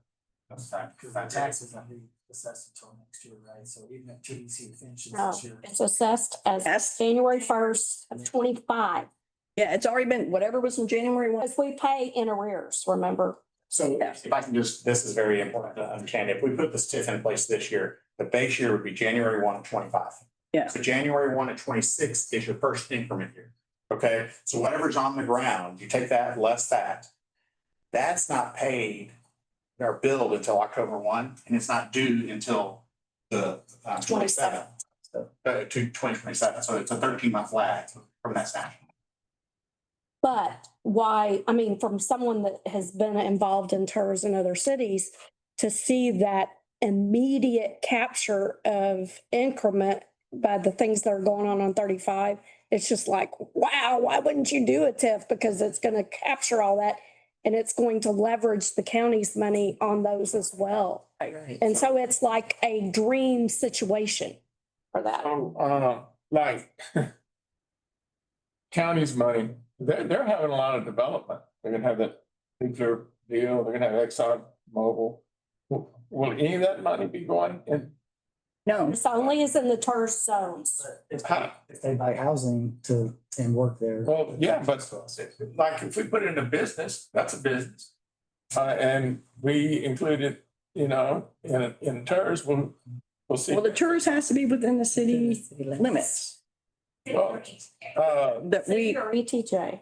city or ETJ, okay. Well, if the county joins, they're not going to just limit to Port Lavaca, they're gonna limit to the Yeah, entire county, aren't they? The city designates the limits. It has to be It's The terms. So we set the boundaries, and so by state law, you're only allowed to create boundaries within your boundaries and within your ETJ. Okay, and then that's. ETJ, I'm sorry. 1 mile. 1 mile. Okay. Okay, and so but you're not collecting taxes in that. And so a lot of times we'll use this, we did in Van Vleck, in the area where the Schulman Theater, that was not in the city limits. They annexed into the city, so therefore it became taxable, so that became new revenue that went into the TIF. But it's only the portion that's within the city that's the county. But you can't take county money from far away, it's not Port Lavaca. gotta be within. Boundaries for ETJ and bring that money. It has to be the county property within the TERS though, right? Not, It's not county property. Property, it's where the county has taxing jurisdiction within. the We pay taxes. in the TERS. The taxes that they pay to the county, that part, the. So like on Speedy Stop, for example, the new Speedy Stop. The city taxes whatever participation rate, the participation rate for the city and the county, that rate will go into will be To the TERS. money payable by January 31st, 27, but that will be increment from the ground to what is built. Right. January 1st. And just like, I mean, The county's for, the county assesses taxes, we assess taxes, the school district assesses taxes. The school district can't participate. We're not gonna get any of that, but we're gonna get a percentage of what is paid county taxes Just within that. within the zone, within that property. within that property, the property that's within the TERS boundary. We're gonna be able to put that money in the TIF zone, TIF fund to spend on the project. Right. So just in just general math terminology, January 1 of 2025, all these properties were, I know they're not, but let's just assume they are. And they had city and county taxes that were due, okay? And if a $1 million building comes up, there's gonna be city and county taxes plus the other tax jurisdictions that are gonna be due. The city and county money, if you create the TERS, you have the interlocal, a portion of that's gonna go into the TERS fund on any of that growth. Well, since we're talking about funding, I have one that may be uncomfortable question. We have 2 legal representatives here. Are we just paying for one? For the TERS part, yes. I mean, and he's doing municipal, yeah. Yeah. Are we paying? He's doing the municipal, You're just, not for the TERS part, just for the municipal. I'm gonna leave when he handles the municipal judge. He's handling that by himself. Because that's his thing. it's his baby. All right. Mhm. So I don't know if you I want wanted to be here for the TERS, otherwise I wouldn't have come up to here. too and see if there's any You questions. got some good experiences. Yeah. You done with the explanations on the basic terms? We can move on to agenda item number 2. Consider approval of the professional services proposal of Pettit and Ayala to provide professional economic development services to the city, including but not limited to services relating to creation of a tax increment reinvestment zone. So again, the proposal is in your packet and towards, and I sent that out earlier. If you've got any questions, maybe about the proposal specifically or the process that they go through, want to go into any detail on that. If you are ready to go ahead, and this is something we do want to do, get them on board, get us started. If not, I'm sure we want to bring it back to the August meeting. I made it an action item, so if council is ready, let's get this started. We can do that tonight. David's here. He can answer any specific questions you might have about the proposal itself. Well, yeah, I mean, I like the scope of services for sure. Yeah, I'd like a summary of the scope of services, for what you're gonna do. It looks like it's a $40,000 investment on our part. You have a copy of the scope of services. That's one is typically our data collection, which is GIS mapping. Okay. So we're pulling up the historical values that occur within that area. We sit down with y'all and say, okay, particularly with the city manager and other stakeholders and say, where are the areas? We're basically drawing boundaries. And we say, okay, let's bring big. Yeah, if you don't mind, there's the right there. No, but he I don't wants. wanna say, you know, And so we sit down with the city management and staff and basically say, what we, here are the boundaries, this is what we want you to look at. And so then we go into our GIS, we pull that information that's within there. So we have 6 tasks. So the district review, and that's everything to do, okay, this property is in the ETJ, this property is not in the ETJ. Okay, we noticed that this currently has the value of this. We come up with what that projected base year is gonna be, okay? And then a lot of times we'll have back and forth. I remember when we were doing this in Bay City. Scotty said, well, I want to do this. And I said, well, I wouldn't do that. And it was an income producing property because it was about to close. And so why would you want to include that? Because I put it in the TIF, and if it closed, it wouldn't have any taxable value. So then you have a negative on your TIF. She goes, oh, good point. And so then we come up with what's a general consensus idea. And we say, okay, the total taxable value area, the base is $2 million, $50 million, whatever it might be. Then we start to go, what do you think could happen here? And we start to talk about the developments that are occurring, and we do projections on those developments and say, okay, the developments that are coming on here, they're going to come on. We do a comparable value. What are those being built in your county? So we're not just using what their construction costs are, because they'll tell us, oh, we're spending $1 million on this, but we know it's going to only show up to, $650,000. So we look at a taxable value comparison, we do those projections, and then we do that full build out. And so it's really kind of a little bit of an art, but a science to it as well, because it's all backed on. Natalie's background is commercial appraisal. So she knows what properties are worth, and there's a big difference between what something's commercially appraised for and what's taxable. So we do what's taxable, and we divide that and say, here's our assumptions, this is how we kind of came to that. Put all that together, and then we put it over a time frame. And then we run a number of different scenarios within that time frame and saying, okay, here's what 15 years produces, here's what 20 years produces, 25, 30. And here's the different participations on a matrix and what that produces. And it produces an output. And that output is the dollars that you would be spending within those zones.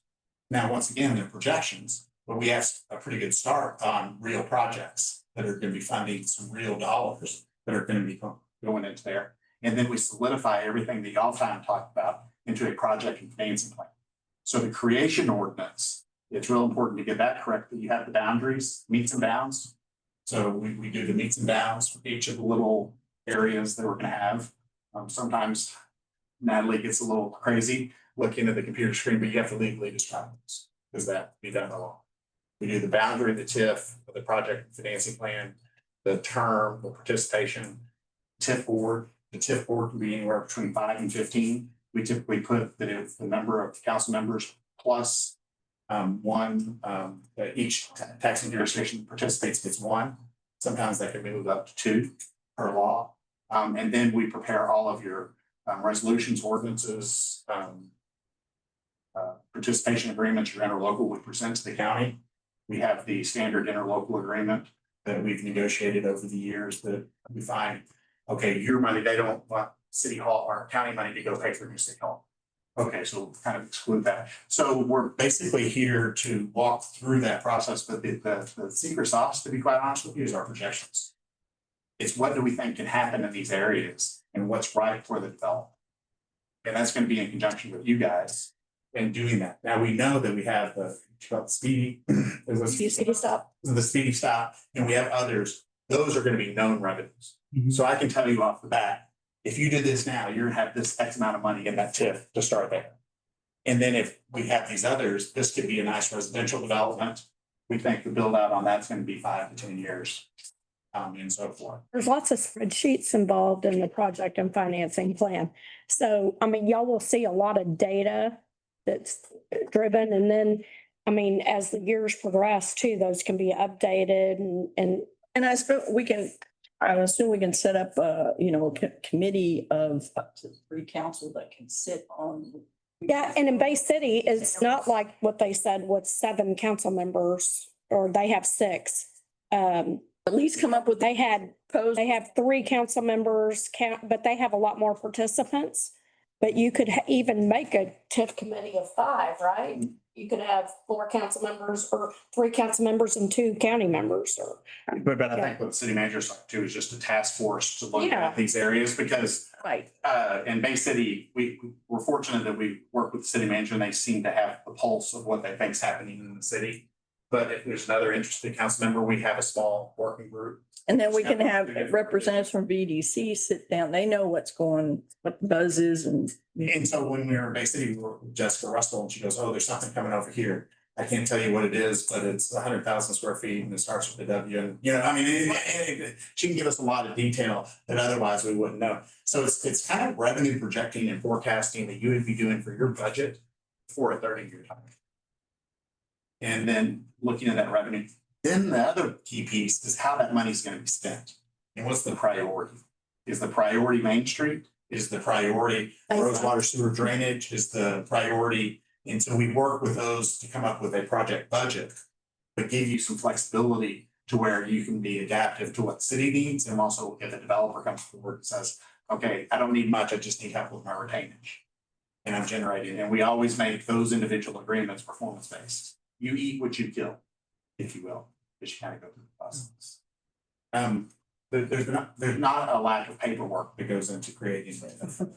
It's amazing how much people. So I got a couple of questions. All right, but Oh, I like, once a home is built and that developer's built that home, but it's not sold yet. We're not giving abatements until, you know, the home's, so tax revenue starts then, right? Well, first of all, I want to make an exception. There's no abatement. Abatement. We're not abating. The developer will be paying taxes, whatever the tax rate is. The TIF, they pay just normal taxes like anybody else. So they build a house that's worth $400,000. They're going to pay those taxes if it's sold or not. Right. To another individual. has nothing to do with tax It abatement. has nothing to do with that. 0.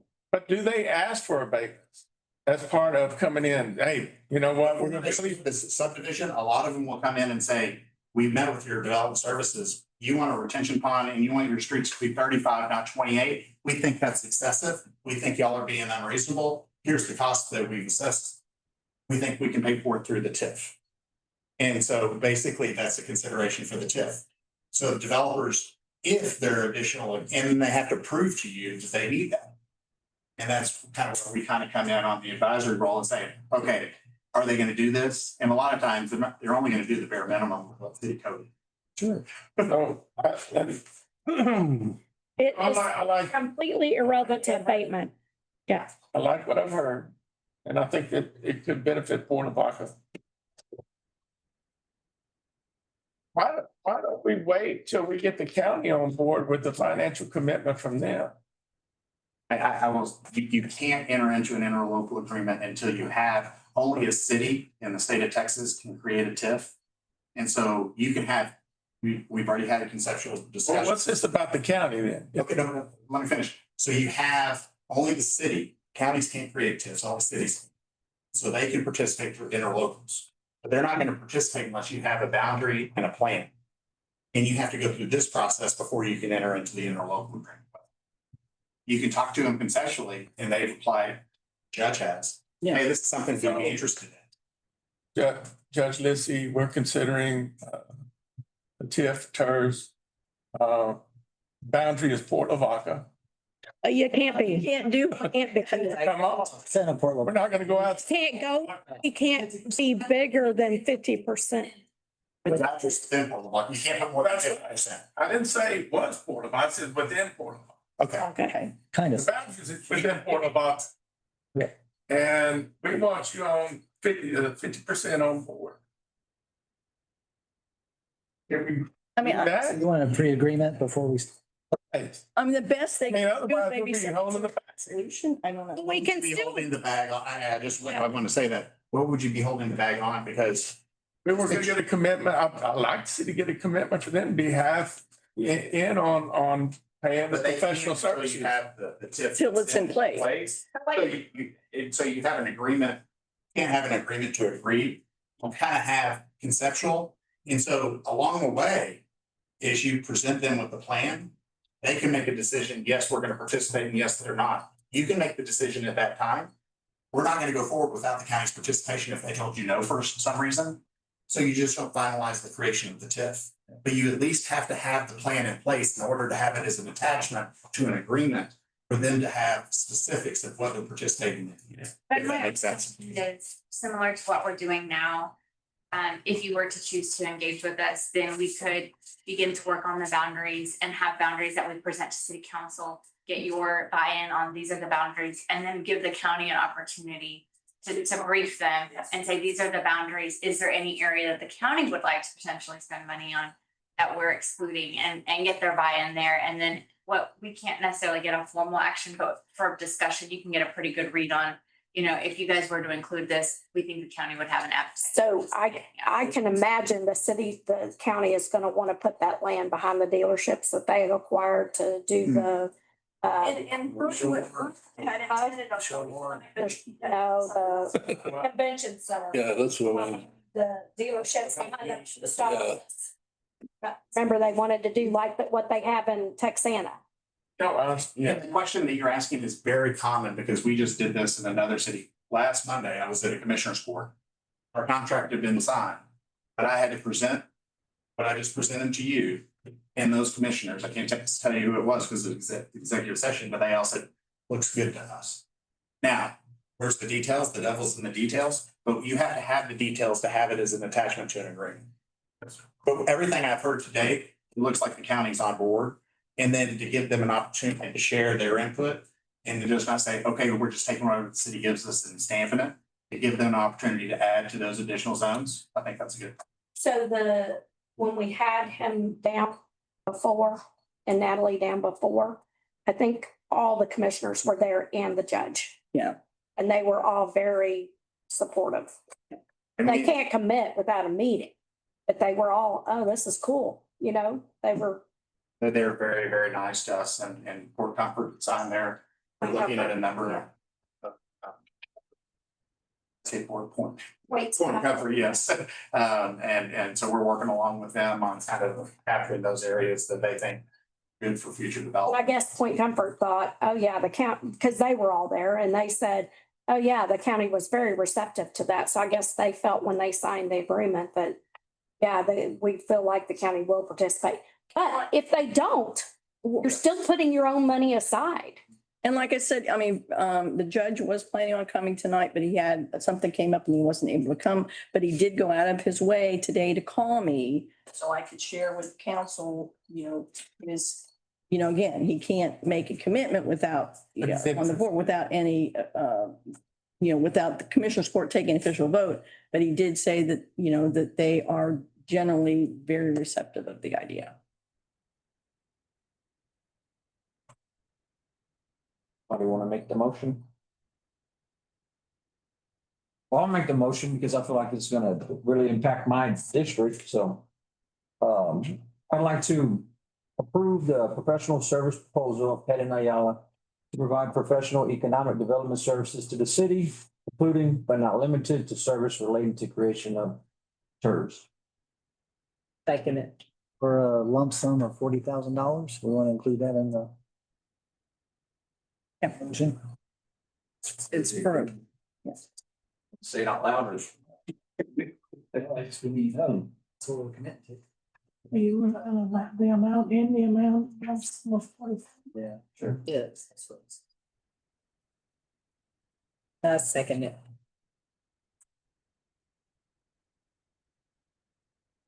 We have a motion and a second to approve the professional services proposal of Pettit and Ayala to provide the professional economic development services to the city, including but not limited to services related to the creation of the taxation increment reinvestment fund in the amount of $40,000. So all in favor, say aye. Aye. Any opposed? None opposed, motion passes. Presentation, thank you. Thank you all very much for your time. That's what we've done in a while. Look forward to working.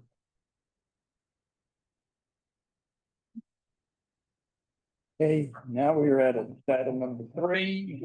I will announce that we are into closed session. We have the.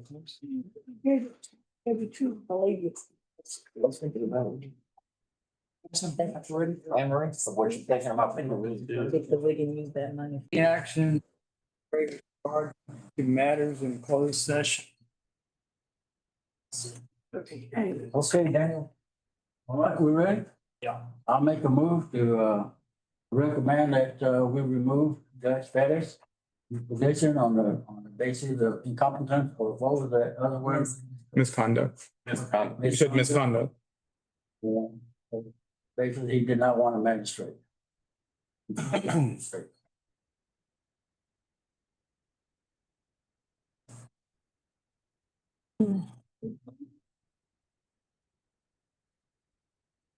Here, second. A second. Second. I didn't think she there. It was suspense, right? We have a motion and a second to remove the municipal judge on grounds of misconduct.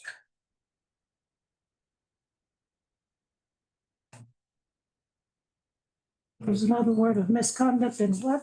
Incompetent. Incompetent, due to magistrate. Wait a minute.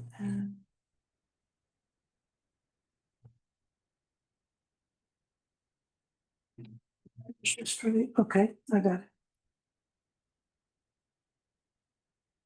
Effective. Effective immediately.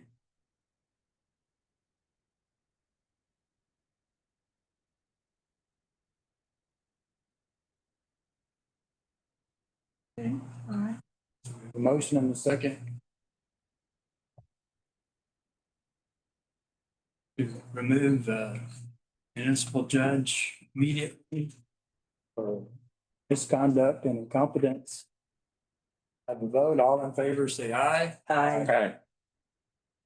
Three, all opposed? Aye. Two. Motion passes.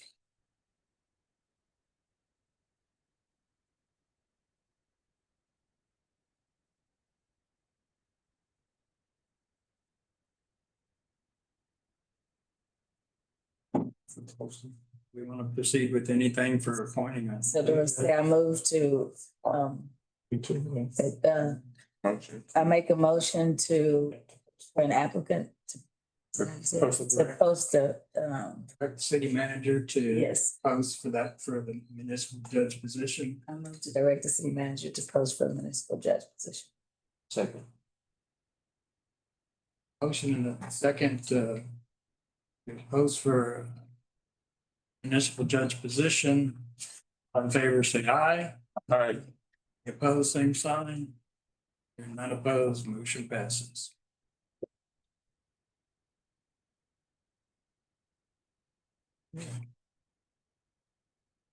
Okay. Completes our special meeting. Okay, just a minute. So Brian, okay, and then Clark seconded and all eyes, or did you take a vote on Yeah. that? Me too. All Ayes. You too? Two? Got it. Yeah. We get it, Judge. Okay, we do an adjournment for the special meeting? Yeah. We have a motion to adjourn the special meeting. Yeah, Make a motion. Go ahead. motion to adjourn special meeting. Second it. A motion and second to adjourn the special meeting. All in favor, say aye. Aye. Any opposed?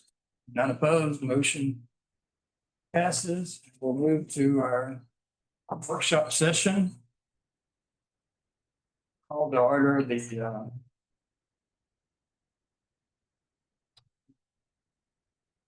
Yeah. What do you want? You're looking for the sheet? Don't forget to ask. We're starting our workshop session. And I will at this time ask if there's anyone here that wishes to comment before council in the session. Seeing no one is registered, so we will move on. And we'll begin with agenda item number 1, the only one, to review and discuss our zoning ordinance. Jody, do you want to start that or do you want Derek? Well, I'll just start by saying, we do have online, Aaron Tully with Baxter and Woodman, who's a planner that's gonna be working on this plan. You know, in my updates to y'all last couple of weeks, I've given some comments, that he shared with me. And we don't want to take a whole lot of your time tonight. I think Derek will speak a little bit to it, but the main thing, we just want to, get a feel for whether in fact council's ready to move forward with the second reading on the bare bones, what we've got, or, consider putting this out a little bit further, utilizing the framework of the comprehensive plan and the public comment forums that will be coming up before officially adopting the ordinance as a second reading. Derek, do you want to? Any comments? And then we can, if you want, I can have Aaron give his input. Well, like I did present a bare bones zoning ordinance to the council, asking for approval. This has been something that's been, been trying to get moved forward with for a few years now. I want to reiterate that the zoning ordinance that I was recommending was just putting a little teeth to the future land use plan and comprehensive plan that was adopted and approved back 9 years ago. There was plenty of public meetings, everything else. The public was involved with the development of that future land use plan. I'm just wanting to put some teeth behind it so I can have enforcement. Examples would be with the adoption of the zoning ordinance, I could regulate boarding houses and bed and breakfasts, require specific use permits for them, and they have to meet certain stipulations to operate within the city, which now we can't do that. You can do stipulations for construction, like during this last council meeting, you were telling the construction company that they need to put a fence around their yard and that kind of stuff. Well, you don't have the enforcement because you don't have the zoning. It's not in the ordinance, so y'all can't require it. And also, if there is a development that comes in that's non-residential, when it's all said and done, council can't prohibit them from developing anyway. So this is a way to actually be able to control what comes, not really control, but kind of as a guide to where commercial use, residential use, and all that should be, industrial use especially. I have issues with accessory buildings being brought in and put on vacant lots. They're claimed to be used for storage buildings, and on the weekends, they turn it into a home. And so I'm having to fight with that after the fact. With the zoning ordinance, they wouldn't be, accessory buildings would not be allowed on properties without having a primary dwelling. So that could help me prohibit that type of a situation. It's just enforcement things that I'm trying to get the ball rolling on. Automotive shops, requiring them to do their maintenance, the work on their vehicles in an enclosed building. Like most cities require that, instead of having 20 junk vehicles around a shop, and you drive into the city and that's what you see. Just kind of clean that up too. It's just things like that I would like to be able to have some enforcement tools, but I can't have that until I can get the zoning ordinance passed. So that being said, So Derek, like, you just mentioned something. We did move forward with zoning. Is there any such thing as like grandfathering in? Hey, that's all in the ordinance. Okay, so a business, it's like you mentioned a garage, they can still keep their cars around the building. They won't have to have them all enclosed in the building. Well, that was just an example, and that's something that the council would have to approve anyway, because I don't have it in the ordinance right now. But that's something that I could put into the zoning ordinance If you did that, for automotive repair shops. yeah, if you did that, would that automatically require that, put the burden on that person to build a shop or? Or no, it would, maybe the vehicle owner needs to take it back to their house until it can get repaired. It's just a lot of cities have that to where there's not a bunch of junk, dismantled vehicles sitting around a shop. I can see that's a great idea. And But then you put a huge burden on the guy that's got the shop. and that would be up to council to approve. And if I was to recommend something like that, I would definitely recommend giving them, say, 12 months to come into compliance. Or, something like that. That's not what you're proposing to. But that's certain things that I can do if we get the zoning ordinance passed. Yeah, and Accessory buildings, boarding houses. trying to get it clear in my head. Basically, this just enforces the land use map. And also in there, I do have in there for boarding houses. In this, I don't know if you read through it, but in the specific use permit. And the great thing, the great tool about specific use permits is that you can do all kinds of different stipulations. Whatever you think may fit, one side of town, you may require certain things, but on another side of town, you may require something different, just depending on the different use or whatever.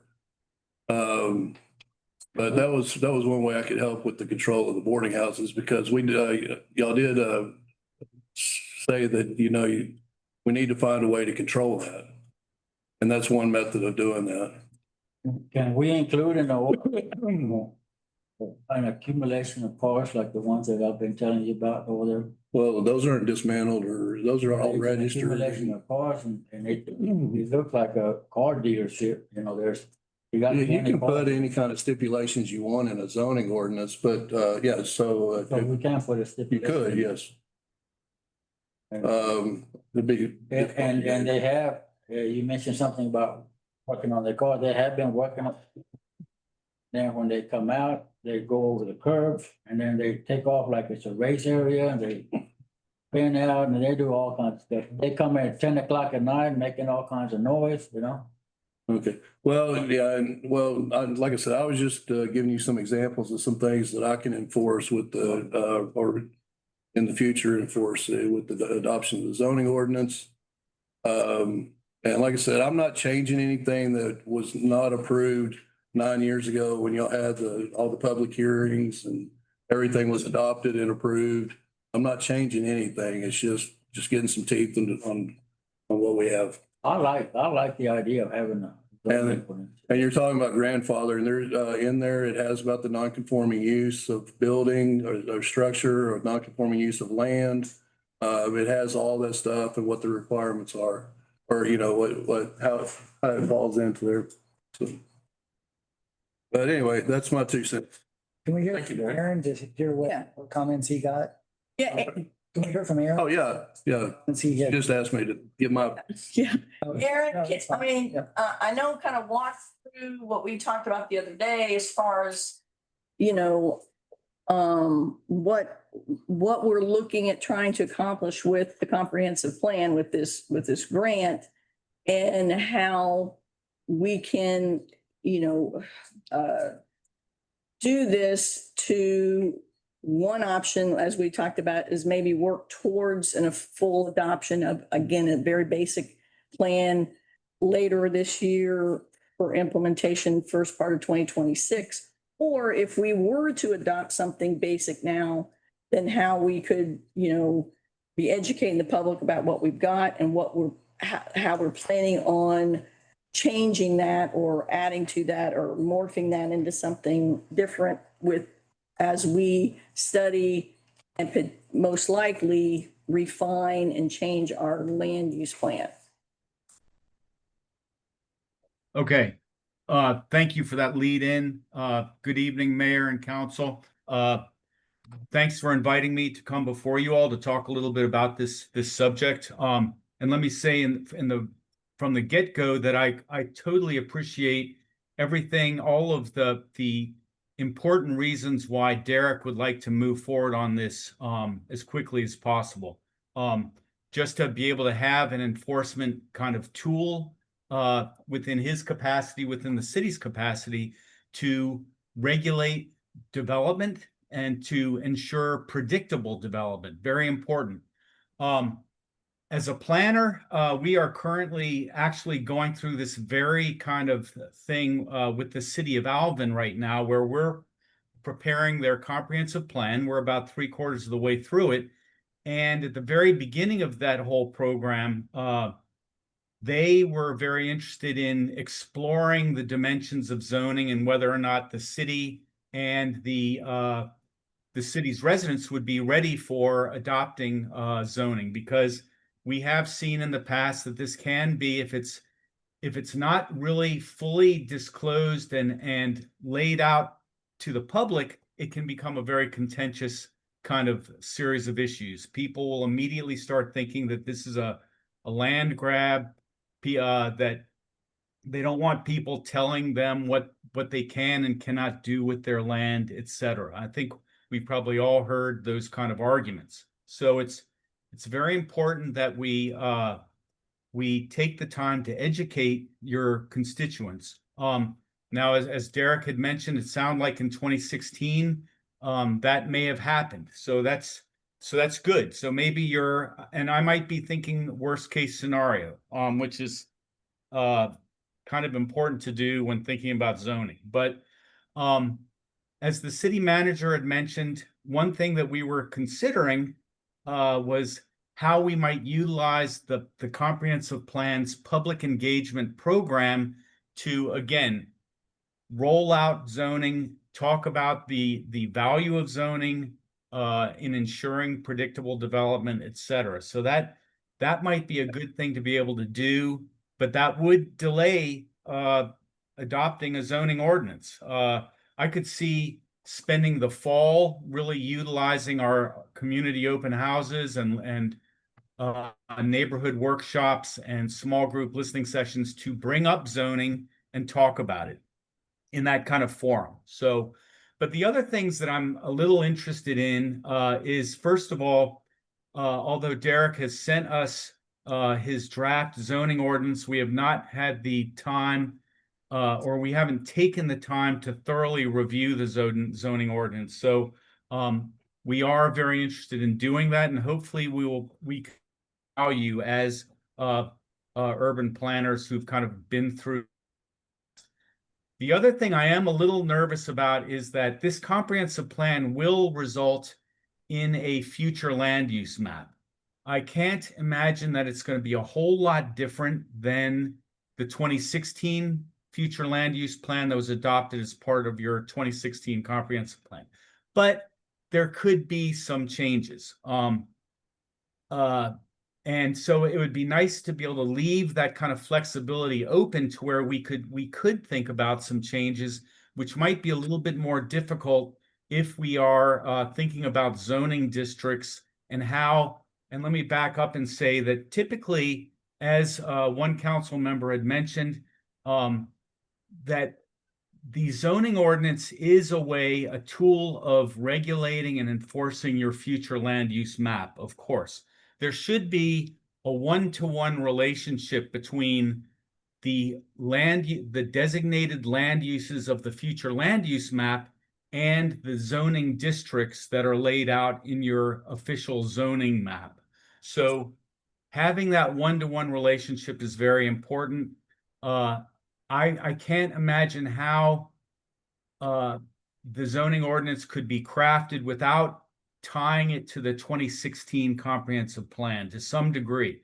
And I also want to say that in looking at and reviewing your future land use map, all of your designated land uses seem all on the up and up. They all seem fine to me, except I think one thing we would want to explore is subdividing your commercial land use district into perhaps a general highway commercial to regulate the type of commercial that would be along, for example, heavy arterial corridors like Highway 35 compared to your central business district commercial land uses compared to more of a neighborhood commercial land use. So those are three distinct types of land use, commercial land use, when it comes to the character of the land use. And so that would have an impact on your zoning district as well.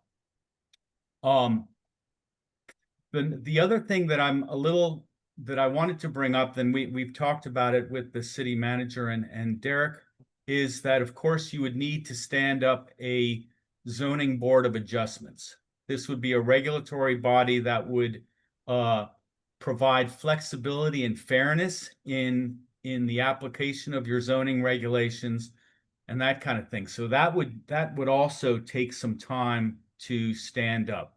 The city manager had mentioned one recommendation that I thought was a good recommendation. That was preparing a resolution of intent whereby the city council would be laying out or adopting a resolution stating that this is the direction that we're going in. But we also want to make sure that the public is involved so we can all be going along in the same direction. That might be a way of, again, putting people on notice that this is coming down the pike, and it might be sooner than later, like within the next 3 to 4 months. So that could be a way of accommodating this while also ensuring that there is some rapidity to getting this zoning ordinance passed. So those are a couple thoughts that I've had and I've shared with the city manager and with Derek as well. I certainly appreciate the need for zoning. It's a very powerful tool. I live in a city of about 4 million people that we don't have a zoning ordinance in Houston, but we have a whole bunch of other land development regulations that can become very complicated and that kind of stuff. So a good zoning ordinance is a very powerful tool that could make Derek's and your jobs a whole lot easier in a lot of ways as far as controlling or guiding and directing the character of development that you all want to see. So that's kind of my 2 cents right now. If it were up to me, and I certainly appreciate Derek's interest in moving forward quickly or sooner than later, but I could see a whole lot of value in doing this a little bit more deliberately over the next 3 or 4 months and really bringing this out before the public and doing it in a deliberate way to where we're sure that they are behind us all the way going forward on this. I'm happy to answer any questions that you all might have. Tonight we have a discussion on TERS and, TIF, financial claims, or TERSs, I guess. What with the constructing these TERSs, I guess we'll be evaluating the land uses, and so that may also impact our land use map, correct? That's a good point. TERSs are based in part, you have to make an argument for laying out how much blighted area there is that would prompt the need for a TERS. But so looking at land use and when you're looking at special financing districts like TERSs will be very important to do. I think to your point, Tim, yeah, I mean, because if we're projecting what's going to happen as far as commercial or residential and some of that, then that goes hand in hand with land use. And at this point, we'll use what we have, and we don't necessarily anticipate it changing a lot from what they did in 2006. If we do like 3 divisions of commercial, though, that could affect the TERS in some way. Well, I mean, they'd still be commercial, just different types of commercial, and that, I like, it's very simple and it allows us to effectively maybe manage the land use map, but I'm uncomfortable doing zoning without having public comment. well, and see, that's kind of what, and that's all I'm trying to say is that, and we have, and truth be told, the original plan had been to do this when, and that's why we went after this grant and everything. But unfortunately, instead of being able to start this process last August when we got the grant, it took forever, like 8, 9 months to actually get it to where we could start. So now we're down here and we've been just kind of twiddling our thumbs, waiting. And now everybody's kind of impatient. Well, we waited so long, let's just do it.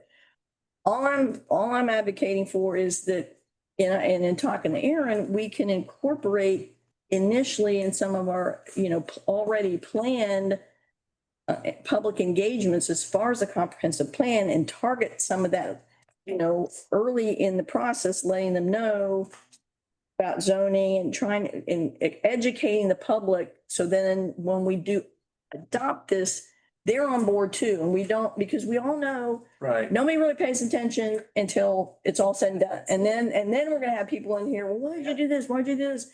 We can educate them ahead of time. And then it'll just, we're giving up some time, but I think in the long run, it would be worth it because then we won't have so much, fighting over the process.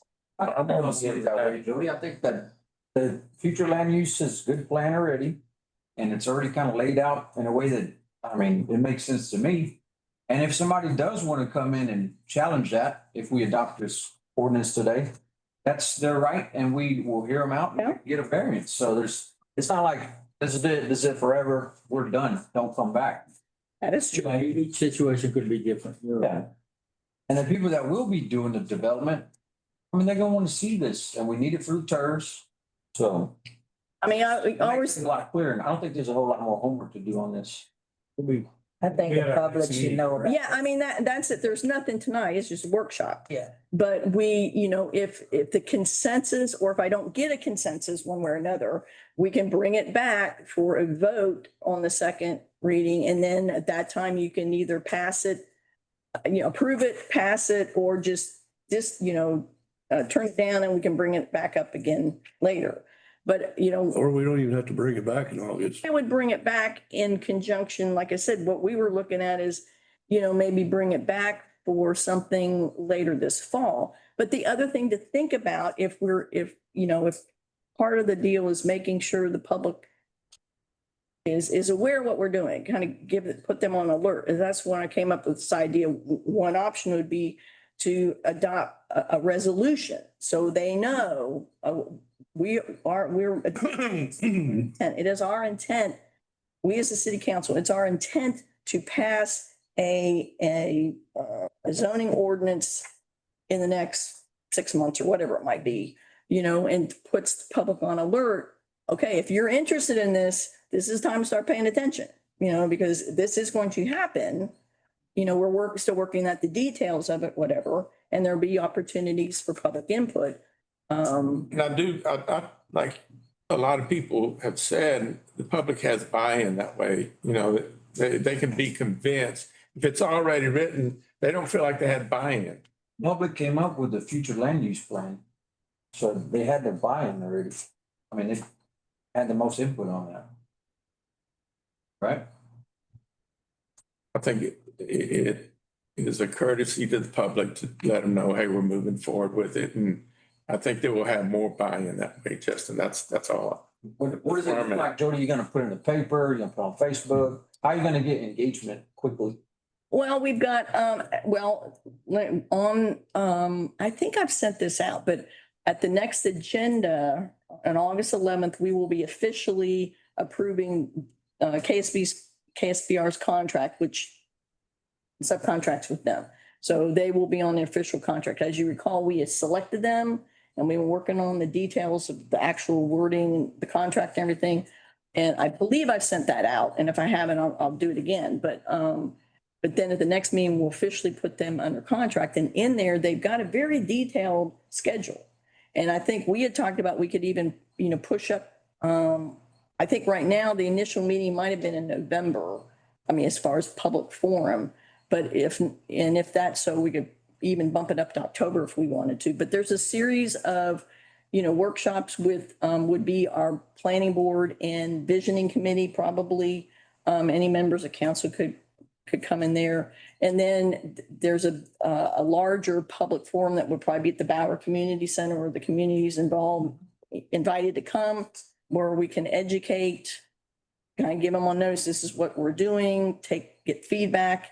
And then with that, at least then we know we've explained to them what it is, and then work towards, ultimately, feasibly voting on something, potentially it could be the November, December meeting or December, January meeting.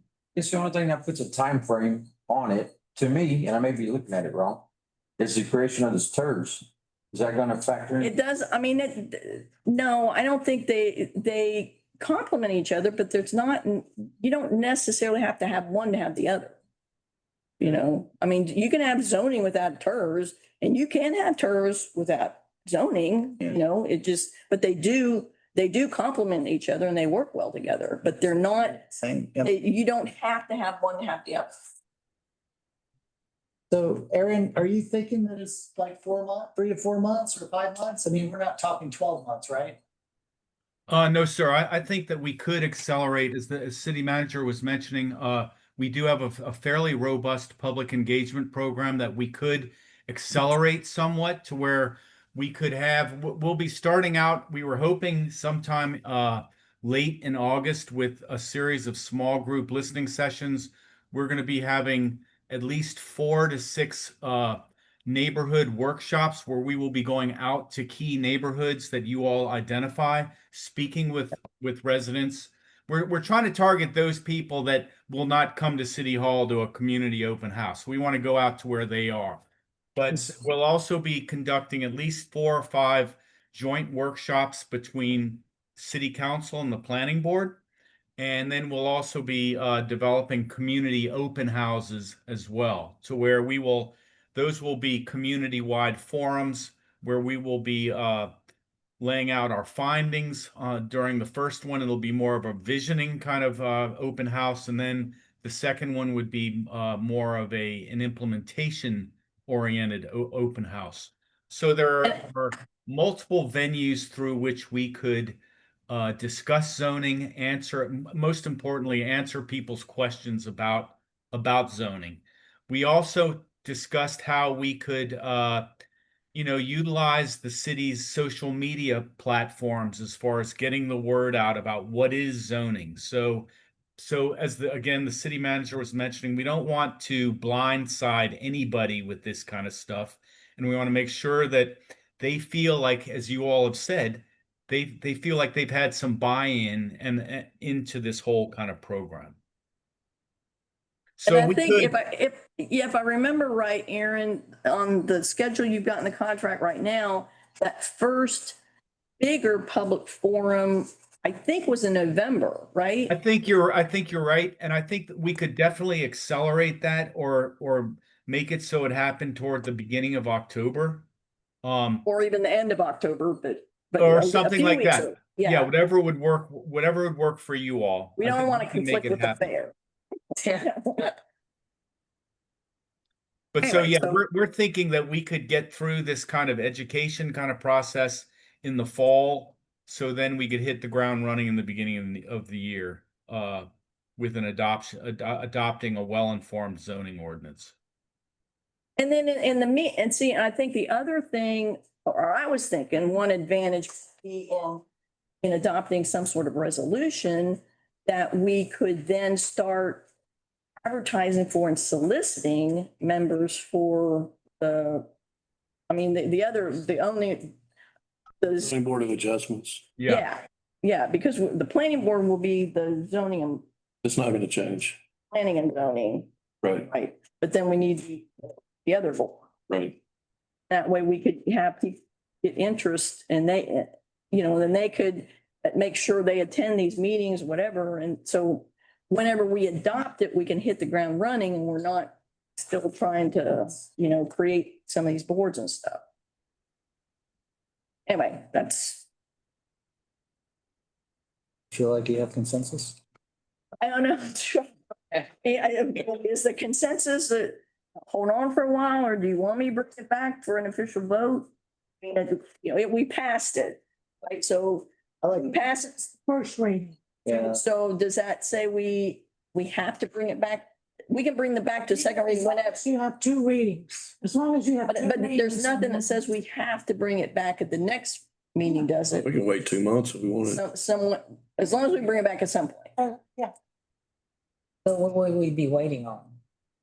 The public comment. I mean, the process that we're basically piggybacking off of the public engagement that we're going to be doing with the comprehensive plan. And that'll be in November. Well, there's a series of things that'll be starting even in August, Oh, but then culminating in a big community-wide, our first community-wide one in end of October-ish, probably sometime in that. And then after that, I think we could all feel satisfied at least that we've educated everybody. We could feasibly adopt. I mean, right now, we would only need a second reading, so we could do that in November or December. Well, if that ordinance is the one that's approved. Yeah, but I mean, even a second reading, as long as, I mean, if we totally rewrite it or something, then Yeah. start over. Okay, so are you planning on changing the whole ordinance? Well, they may, I mean, who knows what they've got in mind. It might be something totally different. Suggest just not going, moving forward with your first one and just do another ordinance.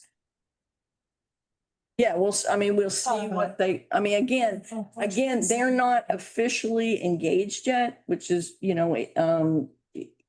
he's helping me out until then, but once he's officially engaged, then they'll go through the proposed ordinance in detail and give some recommendations. Yeah, and keep in mind when you're talking about the commercial, like with the Highway 30, with 35 and all, I did have intentions of having like the B1, C1, C2. I was thinking like C2 would be like you were talking about 35, C1, light commercial, things like that. B1 being business, commercial, residential, commercial within a residential area or a buffer to it. Yes, sir. That's kind of what I had in mind with the ordinance that, like I said, this was just the skeleton, but that's what my intentions were in the future. Yeah, and I don't think any of us are proposing that we're going to start out with this very detailed Yeah. ordinance. We're still looking at a bare bones, basically, ordinance that we can then build on. Well, but after we engage the public and everything and let them know exactly what's going on, then we can start developing the other districts that I was planning on. Because right now it's just, commercial and residential and Yeah. And that's basically it. But later on, we'll have the industrial, and the different commercials and different residential separated out. After we get through with the public awareness. So anyway. On today, we gotta make a motion for this? No, this is just a workshop. Oh. So, I mean, It's like, I wanna see the future use plan have some teeth, because like, if people come and ask us for a snow cone shop, why are we even talking to them? It's just ceremony, really, right? because it's in our current ordinance, it's just for information. Yeah, one guy came, asked for a snow cone shop. And again, This came in, that district there, or that area on Independence is supposed to be residential. Multi-family. He wouldn't even have come to the council, and I mean, we can't tell him no, so. well, again, we're just trying to follow what is in the ordinance now, because we don't have zoning. There is a requirement in the ordinance that there shall be no commercial development without being approved, the land use being approved by planning board and council. But again, to the point, if somebody were to really fight it, we don't have zoning, so it's limited in what we can do, other than like the manufactured home specifically states that you can't do that except in a certain area. So we can enforce that. But as far as anything else, it's basically to keep council and the public informed of what's going on until we have zoning. Yeah. Feel uncomfortable because we're pretty much trusting Dallas and his guys to put up that fence and make it look presentable. We don't have. Yeah, and I mean, Right. that's one of the big issues about it, and that's one of the things that benefits with having a zoning ordinance. I guess it just basically whether we want to go ahead and do it and then try to convince the naysayers after the fact, or try to convince the naysayers first and then adopt it. Be offending. It's not like everybody running to at HEB is gonna be like, oh, I can't believe you did that. What? I don't know, those that were at the meeting in February of 2020, what do you think? Well, I can tell you that I am impressed that Be at that meeting. Yeah. Neighbors, or was there people that are gonna No, build it's the stuff? citizens. It Yeah. was the citizens. Yeah, but the presentation wasn't well done. Yeah, that was not. It was not well done, but the taste is there. And I mean, zoning is a big thing. I mean, it's not, I mean, as a council, I just would not be, we've had some workshops and stuff, but it's not really been advertised. People are not aware of what we're talking about. I guess I don't see it, because everything that already is will be grandfathered. And then even then, you got a chance of a variance if it's, you know, along the lines, but not exactly fits the future land use. Well, there's changing zonings and there's a lot of things that developers can do. And I think once people understand that, it's okay. It's just the connotation up front. They don't understand all that. And they just like, no. But the good thing about here, this city is that pretty much pretty much everybody comes to my office and they'll ask, hey, can I do this at this property? Yeah. So they're already coming and asking. Coming thinking in, we have you know, a zoning. They're expecting zoning, you know. Yeah, so they're already asking me, can I do this on this property? And then if I tell them no, they'll say, oh, okay. You know. And Most of the time they won't argue. Of course, I'm gonna explain to them if they can or cannot, but yeah, I show them, yeah. No, I don't just say no. I do explain. And we can remind the public of the advantages of zoning, that we can attract more builders and development. Well, and it's just like that, you know, did you want an industrial type of business being in that area, you know, where we were planning on multifamily in the future, you know, it's just. Because it changes the whole rest of the street. Yeah, it does. And the wear and tear on the street too, because of the equipment that's going up and down that thing. The brand new streets, right? No, and brand new street.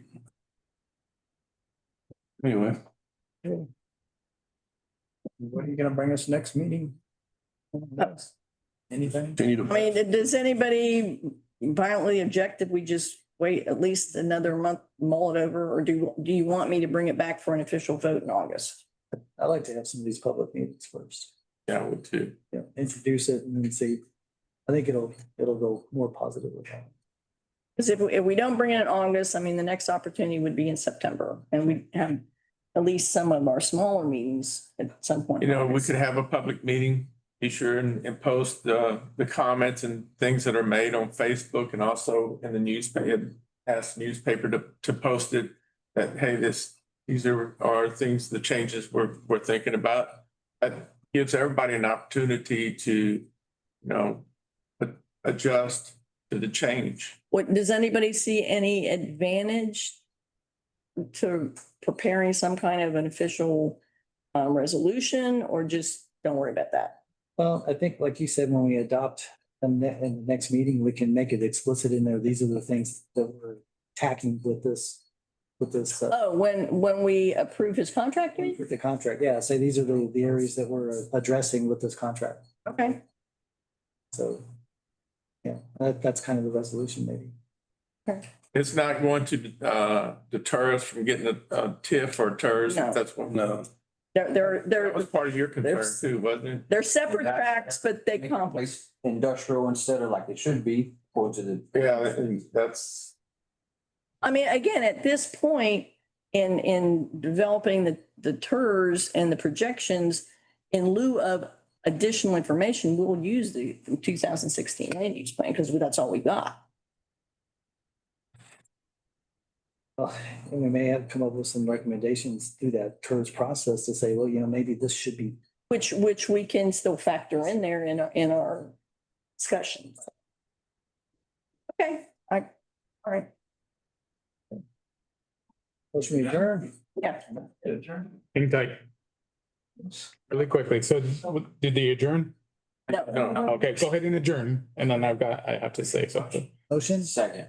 A motion is second, turn all in favor, say aye. Aye. Opposed? You're not opposed. Thank you, Aaron. Thank Thank you. you, guys. Thank you. Good evening. All right, during the council